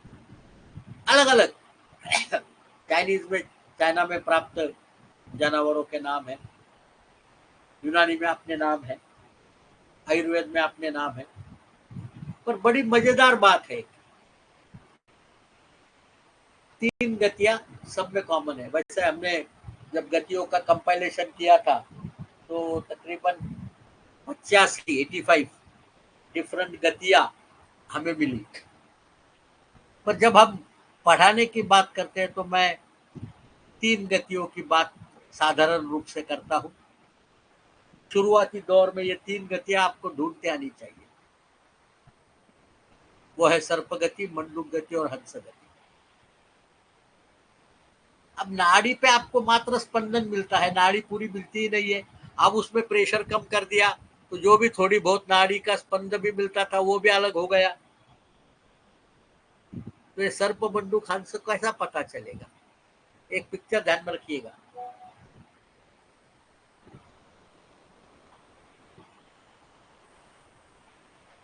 आपको नाड़ी पे ट्रांसवर्स मूवमेंट मिलती है, यानी नाखून से पीछे जाने वाले। हमारी उंगली ऐसी है ना, तो नाखून से कभी इधर कभी इधर कभी इधर कभी इधर कभी इधर ऐसा लगने वाली लगी, तो वो है सर्प गति। अगर उछलने वाली लगी तो वो है मंडूक गति। उछलने वाली है मंडूक गति। ट्रांसवर्स है सर्प गति, और ना ट्रांसवर्स है ना उछलने वाली है, सीधी दिशा में जाने वाली लगती है, तो वो है हंस गति। यहाँ पर सर्प गति हमें वात के कार्य बताती है, मंडूक गति हमें पित्त के कार्य बताती है, और हंस गति हमें कफ के कार्य बताती है। वात के कार्य बड़े आसान है, sensory and motor activity at the pain, गतिगंधनयोः वातः न च वातात् शूलम्। Sensory activity, motor activity and pain, ये है। तो ऐसा कुछ हो रहा हो तो आपको ट्रांसवर्स नाड़ी मिलती है। उछलने वाली नाड़ी हो तो हीट रेगुलेशन बॉडी में, टेम्परेचर बढ़ा घटा, या डाइजेस्टिव प्रोसेस चल रही हो या उसमें बिगाड़ हो, तो आपको उछलने वाली नाड़ी मिलती है। और सीधी दिशा में जाने वाली नाड़ी मिली, हंस गति जिसको हम कहते हैं, वो हमें कफ के कार्य बताती है। कफ के कार्य क्या है? बांध के रखना, इकट्ठा लाना, ट्यूमर्स, या वहां पर के न जले न फलती, लिक्विफिकेशन होना, कंजेशन होना, ऐसा कुछ हुआ तो कफ का कार्य है। तो आपको वात स्थान में वात का कार्य है, पित्त का कार्य है कि कफ का कार्य है, ये पता लगाना है। पित्त के स्थान में वात का कार्य है, पित्त का कार्य है कि कफ का कार्य है, इसका तपास लगाना है। और कफ के स्थान में वात का कार्य, पित्त का कार्य और कफ का कार्य, तीनों में से कौन सा कार्य है, ये ध्यान रखना। ध्यान में रखना, दोष ये व्यापीन होते हैं, संपूर्ण शरीर में व्याप्त होते हैं। तो उनके लिए वात के स्थान में सिर्फ वात का कार्य मिलेगा, पित्त के स्थान में पित्त का कार्य मिलेगा, कफ के स्थान में कफ का कार्य मिलेगा, ऐसा कतई नहीं है। हमें आइडेंटिफाई करना है, वात के स्थान में वात का कार्य है, पित्त का कार्य है कि कफ का कार्य है, वात का कार्य है, पित्त का कार्य है कि कफ का कार्य है, पित्त के स्थान में वात का कार्य है, पित्त का कार्य है, कफ का कार्य है, कफ के स्थान में वात का कार्य है, पित्त का कार्य है, कफ का कार्य है। ओके, यह है सेकेंड लेवल। अब हम जाएंगे तीसरे लेवल पर। आप में से कितने लोगों को अपनी प्रकृति पता है? How many of you know your constitution as per Ayurveda? Of course, आपकी प्रकृति कितने लोगों को पता है, और है तो क्या है? लिखिए जरा चैट में। या बहुत बरसात हो रही है तो थोड़ा वातावरण ठंडा हो गया है ना, तो सर्दी जैसा हो गया। हमने बनाया है एक दवा, nostril plus.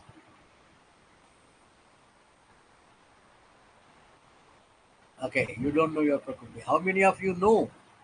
That was the question. And if you know what is your prakriti, please write down.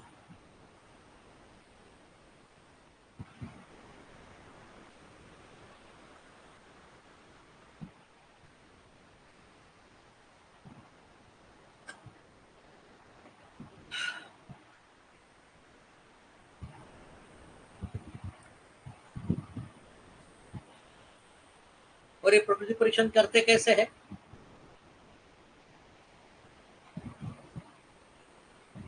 प्रकृति परीक्षण आपने किया कैसे? कैसे पता चला आपको? आपने question answers definitely sort out किए होंगे। 25-30 से लेकर 200 तक अलग अलग प्रक्रिया है। तो आपको उस प्रक्रिया को ध्यान में रखना पड़ेगा। क्वेश्चन आंसर्स लिखते हैं। पर यहाँ पर मैं आपको एक आसान सा तरीका बताता हूँ। फिर से जाइएगा, नाड़ी पे उंगलियां रखिएगा, अब आपको करना क्या है, पूरी ताकत लगाकर दबा दो नाड़ी को, पल्सेशन बंद होना चाहिए।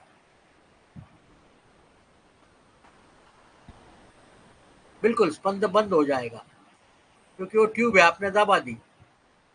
अब धीरे से उसको छोड़ना है, तो फिर से पल्सेशन चालू हुआ।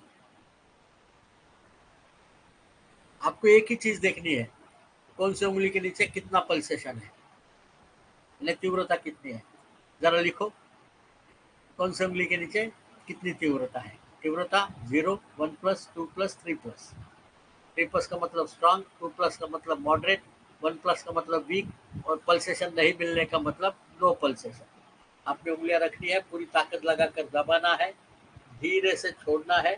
जैसे ही पल्सेशन रिगेन हो गया, रुक जाना है। रुक कर थोड़ा देर जाने देने के बाद आपको महसूस करना है कि आपको पल्सेशन कहाँ लग रहा है और कितनी तीव्रता से लग रहा है। Index, middle and ring please लिखिएगा।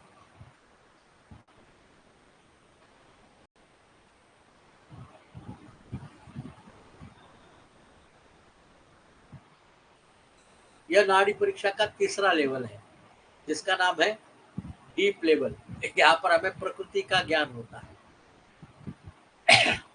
प्लीज लिखिएगा।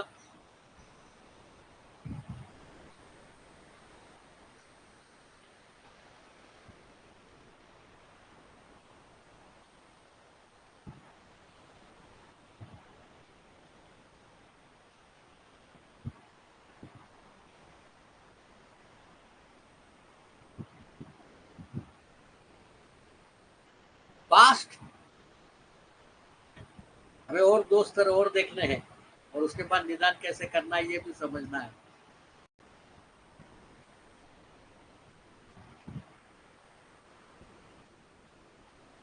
बस आपको इंडेक्स, मिडल एंड रिंग 3 तो उंगलियां है, वहां पर कौन से उंगली के नीचे कितना स्पंदन दिखता है वो लिखना है। सभी बहनों को विनंती है मेरी कि फटाफट लिखे।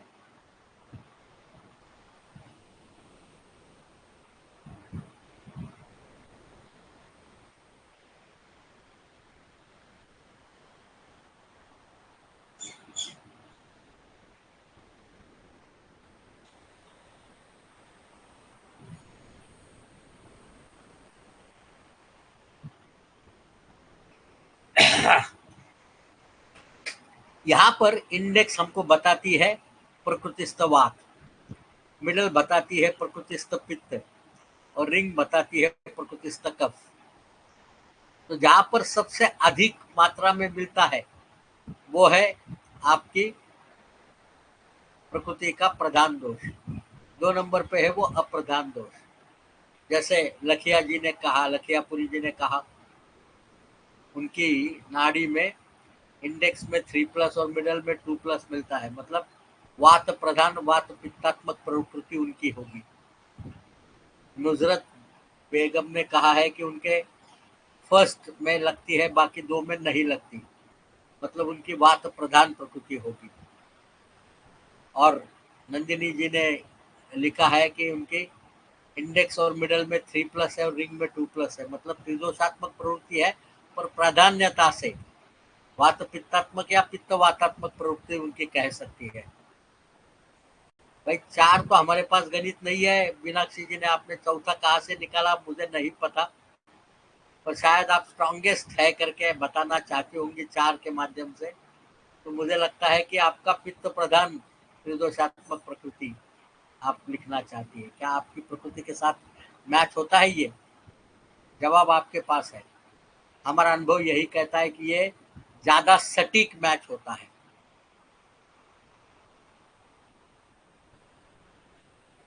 देखो प्रकृति में, जैसा नंदिनी जी की प्रकृति में वात पित्तात्मक और थोड़ा सा कफ का अंश भी है, ऐसा नहीं है कि सिर्फ पित्त वातात्मक प्रकृति है। मीनाक्षी जी के प्रकृति में भले 3 दोष है पर पित्त का प्राधान्य है। यह समझना नाड़ी के माध्यम से प्रकृति परीक्षण करने में एक बेहतरीन तरीका है। अब हम चौथे लेवल पे जाएंगे। हमको करना क्या है, नाड़ी को उंगली लेके गए, और हम सुपरफिशियल पे 3 उंगलियां लेके गए, यानी कम से कम दबाव के साथ, और सिर्फ एक उंगली को अंदर दबाया,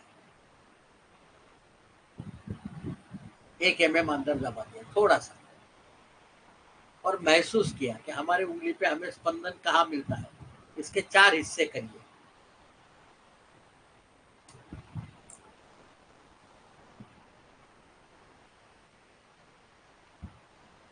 दो हिस्से हो गए। अब ये 2 हिस्सों के भी 2 हिस्से करिए। हो गए क्या 4 हिस्से? दिख रहे हैं क्या आपको 4 हिस्से?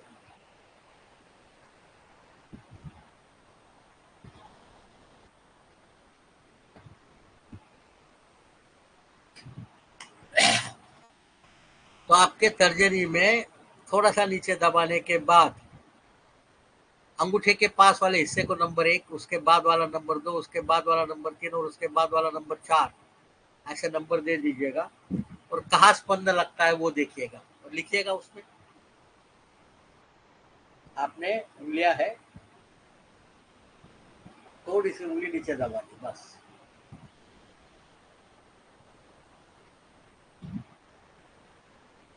कहाँ मिलता है? 1 2 3 4।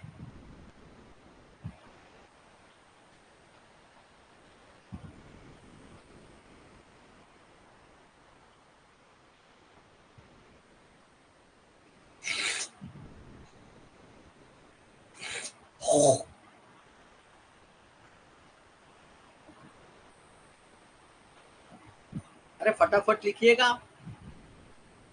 तो हमें आगे बढ़ते आएगा।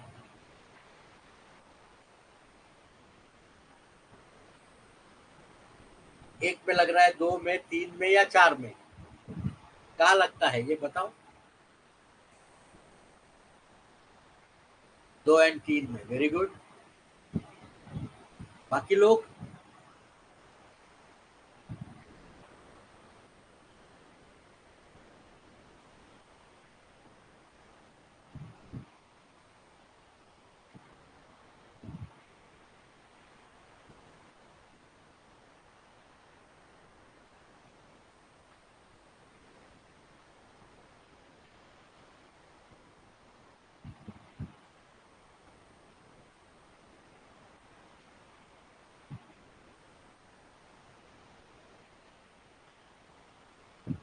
तो ये 1 2 3 4 अगर सेपरेटली इसको आइडेंटिफाई करते आता है तो बहुत आसान है।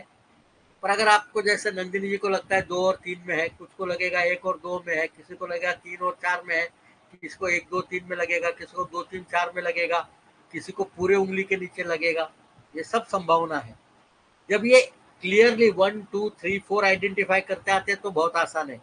पर एक से अधिक लगता है, जब भी वो 2 हो, 3 हो या 4 हो, उसको नंबर 5 दिया जाता है। क्या? नंबर 5।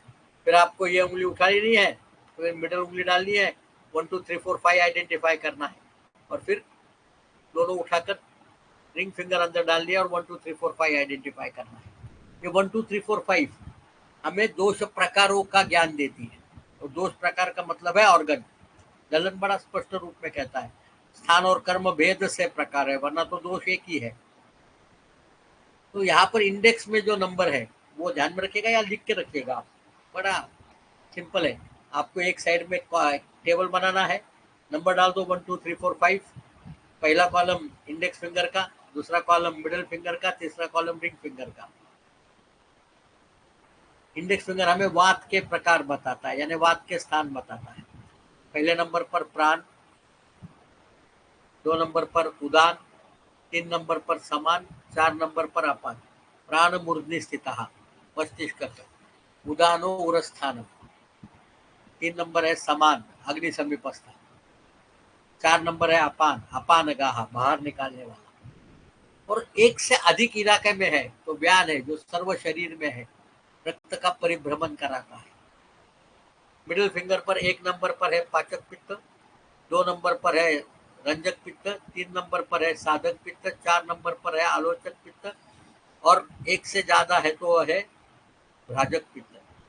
1 नंबर पर हमें पाचक पित्त मिलता है, जो नाभि स्थित पचन करने का काम करता है। 2 नंबर पर है रंजक पित्त, यकृत में रहने वाला। रसरंजन का काम करने वाला। 3 नंबर पर है साधक पित्त, हृदय में रहने वाला, मन के सभी चिंतन विचार मुह्यम ध्येयम संकल्पम ये सब काम करने वाला। और 4 नंबर पर है आलोचक पित्त, आंखों में रहने वाला, दृष्टि का काम करने वाला। और एक से अधिक में है तो वो है भ्राजक पित्त, संपूर्ण शरीर में त्वचा, उसका वर्ण, आभा, कांति ये सब देने वाला। तीसरी उंगली पर नंबर 1 पर है क्लेदक कफ, आमाशय में रहने वाला, अन्न को क्लीन करने वाला। नंबर 2 पर है अवलंबक कफ, पुरस्थान में रहने वाला, फुफ्फुस और हृदय के क्रियाओं का अवलंबन करने वाला। 3 नंबर पर है बोधक कफ, जिह्वा में रहने वाला, रस बोधना, रस का बोधन करने वाला। 4 नंबर पर है तर्पक कफ, मस्तिष्क में रहने वाला, मस्तिष्क का पोषण करने वाला। और एक से अधिक में है तो नंबर 5 वो है श्लेषक कफ, सभी जॉइंट्स में रहने वाला। ये जो 5 नंबर है वो आप सभी जगह पे, व्यान हो, भ्राजक हो या श्लेषक हो, ये सर्व शारीरिक ग्रह है, संपूर्ण शरीर में व्याप्त है। यह है चौथा लेवल, जिसको सबदोषा लेवल या ऑर्गन लेवल कहते हैं।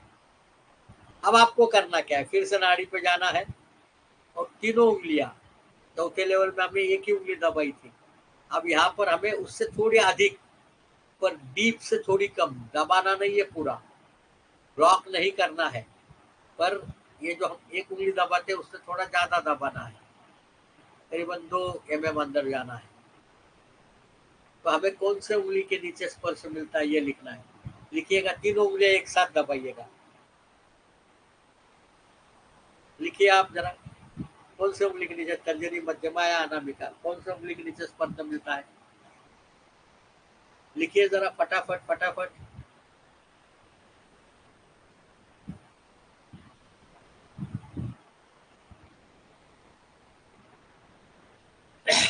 सहज नाड़ी परीक्षा का यह आखिरी स्तर है, उसको 5वां स्तर कहते हैं। यहाँ पर हमें और एक जानकारी मिलती है, प्लीज लिखिए तो मैं आपको जानकारी बता दूं। आपको तर्जनी में लगती है, मध्यमा में लगती है, अनामिका में लगती है, या दोनों में इकट्ठा मिलके लगती है?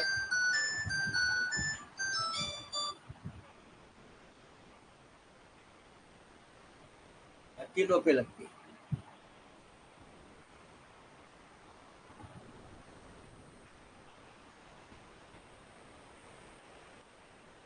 वंडरफुल। यहाँ पर सिर्फ तर्जनी जो है वो अस्थि धातु का ज्ञान कराती है, सिर्फ अकेले तर्जनी पे लगता है तो अस्थि धातु, अकेले मध्यमा पे लगता है तो वो है रक्त धातु, सिर्फ अनामिका पे लगता है, रिंग फिंगर पे, तो वो है रस धातु, मध्यमा और तर्जनी पे लगता है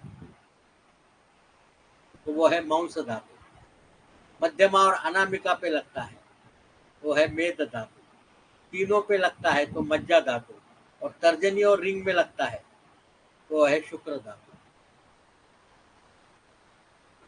सिर्फ रिंग फिंगर रस धातु, सिर्फ मिडल फिंगर रक्त धातु, इंडेक्स एंड मिडल मांस धातु, मिडल एंड रिंग मेद धातु, सिर्फ इंडेक्स अस्थि धातु, तीनों उंगलियां मज्जा धातु, और इंडेक्स एंड रिंग शुक्र धातु। 7 धातुओं का वर्णन हो गया, आप ये आइडेंटिफाई कर सकते हो। तो ये नाड़ी परीक्षा में हमें इतनी सारी जानकारी मिलती है सिर्फ उंगलियां रखने मात्र पे 90 सेकंड के अंदर, और इससे निदान की तरफ जाते हैं। ये बहुत आसान सी प्रक्रिया है, गलतियां होने की संभावना नहीं के बराबर है।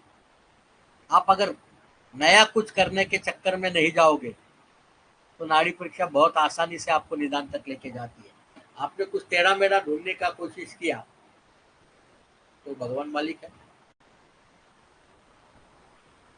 जहां मर्जी जैसी मर्जी करिए। तो मित्रों, बहनों, मित्रों गलत शब्द आ रहा है, मेरी बहनों, हम इसमें से निदान कैसा करना है वो सीखेंगे। मैं आप सबको विनती करूंगा, एक केस लिख के निकालें, write down in your notebook with a pen.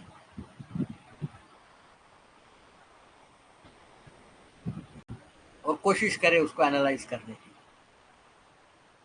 It's a 72-year-old female. मैं जनरली नाड़ी परीक्षा सिखाने के बाद इसी केस से समझाने का प्रयास करता हूँ सब जगह। एक 72 साल की बुढ़िया है जो घर घर जाकर कुछ खाने पीने का सामान बेचती है। उसकी नाड़ी की फाइंडिंग है, एक के नीचे एक लिखिएगा तो आपको आसानी से निदान कैसे करना वो समझ में आएगा।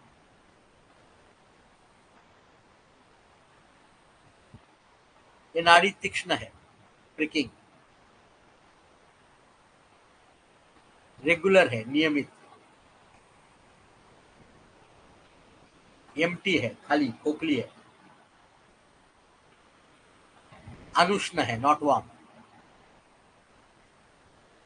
इंडेक्स में 3+, मिडल में 0, रिंग में 0 है। यह है पहले लेवल की फाइंडिंग।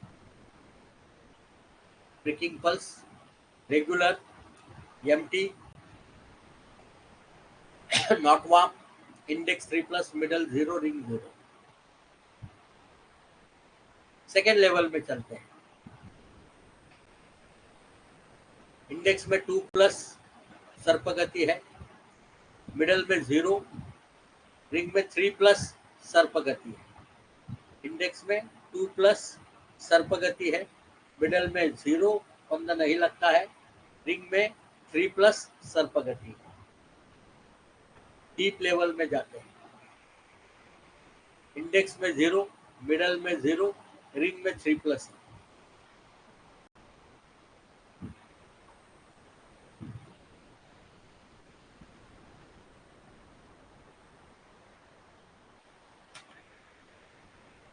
लेवल 4 पे जाएंगे।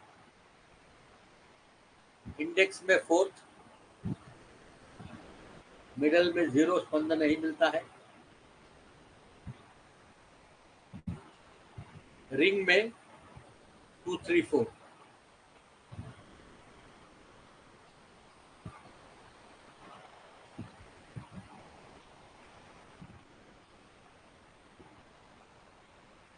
और लास्ट 5वां लेवल, धातु लेवल, सिर्फ इंडेक्स फिंगर। लिख लिया कि कुछ लिखना बाकी है तो पूछ लो मुझे। 5 लेवल की नाड़ी बताई मैंने। फिर से एक बार रिपीट करता हूँ। Pricking pulse, regular, empty, not warm, index 3+, middle 0, ring 0, ये इमीडिएट एक्सप्रेशन है। लेवल 2, इंडेक्स 2+, सर्पगति, स्नेक, ट्रांसवर्स, मिडल 0, रिंग 3+, सर्पगति। डीप लेवल पे इंडेक्स पे 0, मिडल पे 0, रिंग पे 3+। लेवल 4 में, ऑर्गन लेवल में, इंडेक्स में 4th पार्ट, मिडल में कुछ नहीं, रिंग में 2, 3, 4।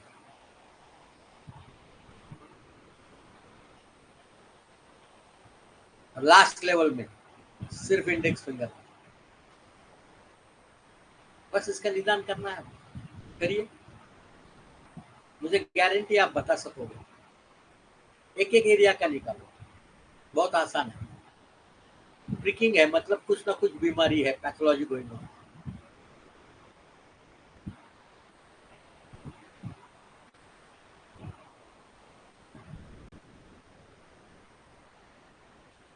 नंबर 2, रेगुलर है मतलब कार्डियोवास्कुलर इन्वॉल्वमेंट नहीं है। एम्प्टी है मतलब क्रॉनिक है। अनुष्ण है मतलब आम की स्थिति नहीं है, और सिर्फ इंडेक्स फिंगर में आ रही है नाड़ी, मतलब लोअर पार्ट ऑफ बॉडी में। तीव्रतर मीन्स आपको पहले इसमें मिलता है severe disease in the lower part of the body, not related to heart, not related to digestive system, a chronic disease. अब दोष स्थिति में आता है, वात के स्थान पर मध्यम कार्य से वात का कार्य हो रहा है, गतिगंध नहीं हो रहा, मध्यमा पे कुछ नहीं है।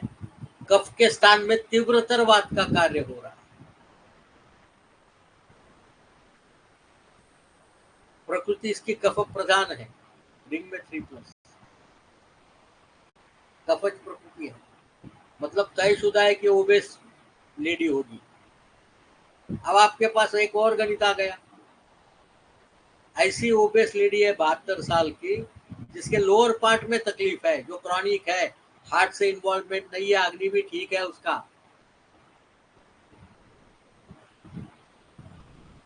उसको वात की बीमारी हो रही है, वात के स्थान में भी और कफ के स्थान में भी।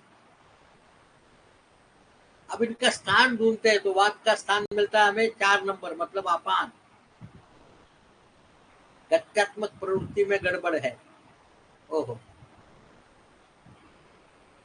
और कफ के स्थान में मिलता है हमें श्लेषक कफ, 2 3 4 का मतलब है 5, श्लेषक कफ। और धातुओं में मिलता है अस्थि धातु, मतलब ये कॉम्बिनेशन है संधिगत वात और विबंधता, constipation with osteoarthritis is a complete diagnosis. मैंने कंप्लीट करने के पहले नंदिनी बेन ने लिख दिया, इतनी आसान है नाड़ी परीक्षा, इतनी आसान है नाड़ी परीक्षा। आप नाड़ी पे उंगली मात्र रखो, आपको परीक्षा करते आएगी, निदान करते आएगा। मैं बार बार यही कहता हूँ, ये सहज नाड़ी परीक्षा है। आप शांति से नाड़ी परीक्षा करेंगे तो आप आसानी से निदान तक पहुंच पाते हो। बस आज के इस लेक्चर में बस इतना ही। आपके कुछ प्रश्न होंगे तो उसके जवाब मिलेंगे। आप पूछना चाहते हो तो हाय करो, तो मैं क्या आपका माइक ऑन कर दूंगा। अगर आप टाइप करना चाहते हो टाइप कर सकते हैं। मीनवाइल ये नजर बेगम ने जो पूछा उनका जवाब है, ये मेरी किताबें जो है ये पूरा सेट है, इसमें से सही तो नाड़ी विज्ञान संस्कृत का है, बाकी अंग्रेजी में है सभी। एक किताब मेरी जो है उसका ट्रांसलेशन हिंदी में आता है, संगणक युग में नाड़ी विज्ञान, मेरे एक विद्यार्थी है उन्होंने किया है, वो भी उपलब्ध है। भारत में राखी पूर्णिमा के लिए हमने इस पर 50% डिस्काउंट ऑफर किया है।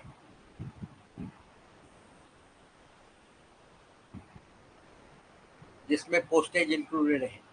ये 6 किताबें आपको एक साथ 2000 रुपये में भारत में कहीं भी भेजी जाएगी। 3500 इनकी कीमत है, 2000 रुपये में भारत में भेजी जाएगी। भारत के बाहर पोस्टेज ऐड होता है। अगर आपको हार्ड कॉपी चाहिए, सॉफ्ट कॉपी चाहिए तो उसी कॉस्ट में आपको उनकी सॉफ्ट कॉपी मिलेगी। हार्ड कॉपी भेजना हो तो उसके पोस्टेज एडिशनल लगेंगे, भारत में पोस्टेज इंक्लूडेड है। किताबें ध्यान में रखना हमारी, ये अल्टीमेट किताब है, टेक्स्ट बुक ऑफ सहज नाड़ी परीक्षा। सहज नाड़ी परीक्षा के संबंधित जितनी भी जानकारी है, पूरी जानकारी आप में इसमें मिलती है। यह है वर्कबुक, यह प्रैक्टिस के लिए है।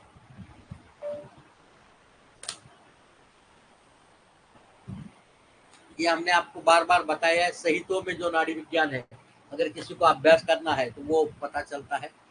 आयुर्वेद के सिवा बाकी साइंसेस में नाड़ी परीक्षा कहाँ है, उसके बारे में जानकारी यहाँ मिलती है। नाड़ी परीक्षा इन अदर साइंसेस।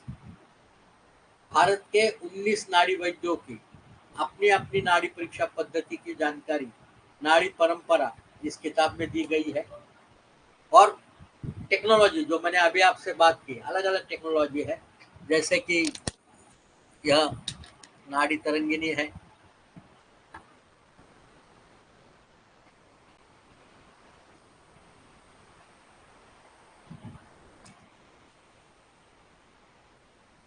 यह सनाय है, सहज नाड़ी यंत्र।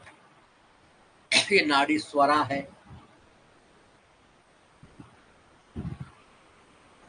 ये डॉक्टर कोली है।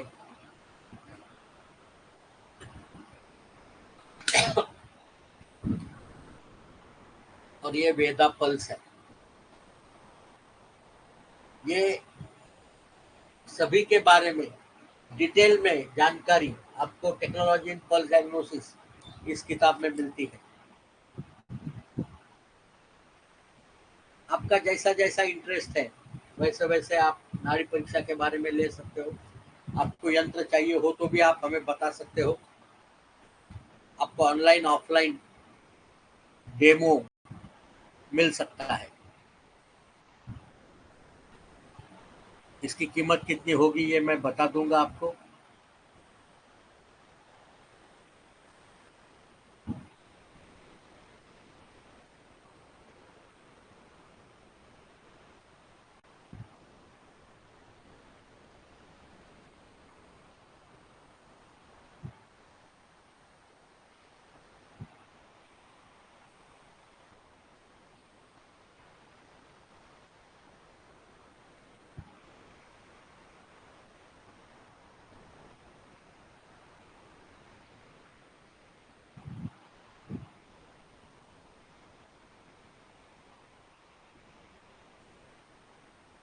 आपने आपकी प्रकृति पित्तवाता ही लिखी है, याद करके देखिए जरा। चार्ट में डाला है आपने, शायद आपको कुछ गड़बड़ी हो रही होगी। फिर से एक बार करिएगा। नाड़ी तरंगिनी की कॉस्ट तकरीबन 55,000 है। सहज नाड़ी यंत्र की कॉस्ट 8,000 रुपया है। नाड़ी स्वरा 38,000 है। डॉक्टर कोली 34,000 है। तो आप इसमें से किसी भी आप हमें लिख दीजिएगा। हमारे कुछ पेन ड्राइव्स भी उपलब्ध है, वो भी दोनों तरीके से उपलब्ध है। ये सभी 32 GB के पेन ड्राइव है।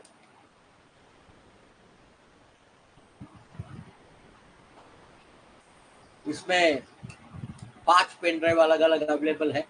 एक मास्टर्स की संहिता करके है जिसमें हमारे 12 लेक्चर्स और बाकी बहुत सारी जानकारी, एनिमेशंस वगैरह, किताबें, प्रेजेंटेशंस, पीडीएफ, फोटोग्राफ्स वगैरह सब आता है।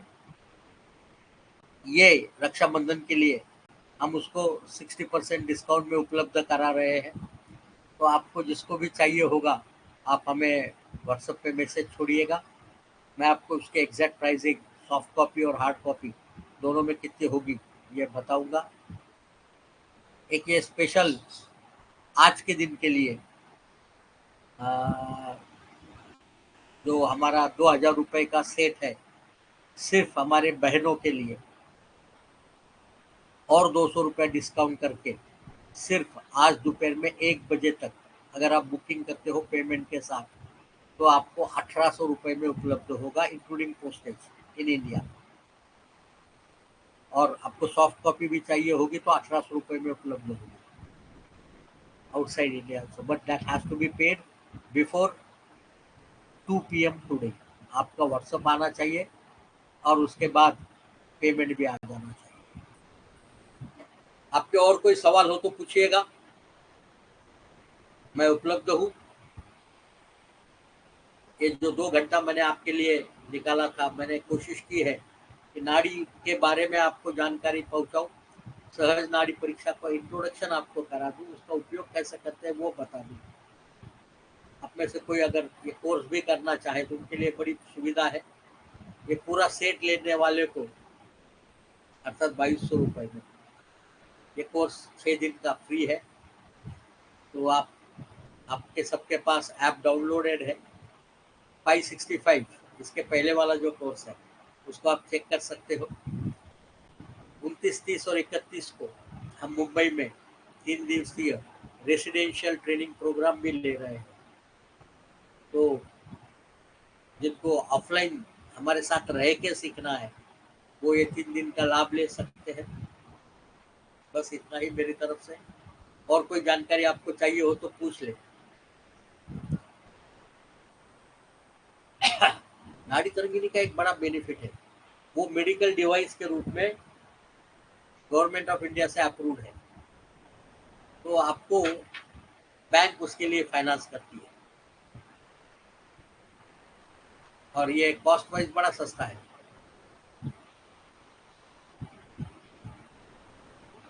आप मुझे व्हाट्सएप पे करिएगा, सबको मिलती है, जिसको भी कोई भी मटेरियल चाहिए हो तो मुझे व्हाट्सएप पे एक संदेशा दे दीजिएगा। ये लेक्चर खत्म होने के बाद मैं व्हाट्सएप को एक्सेस करूंगा और उसके बाद देख पाऊंगा कि मैं आपको कैसे मदद कर सकता हूँ, आपको बता दूंगा।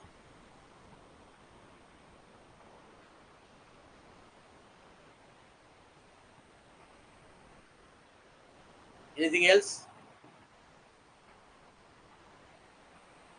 पुनः सभी बहनों का धन्यवाद।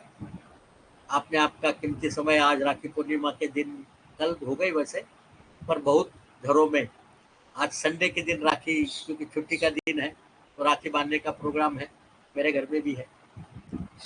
तो अभी मैं आपके विदा लेकर वही जाऊंगा, घर पे मेहमान आ गए होंगे। सबसे बहुत बहुत आभार, धन्यवाद। पुनः मिलने की आशा के साथ।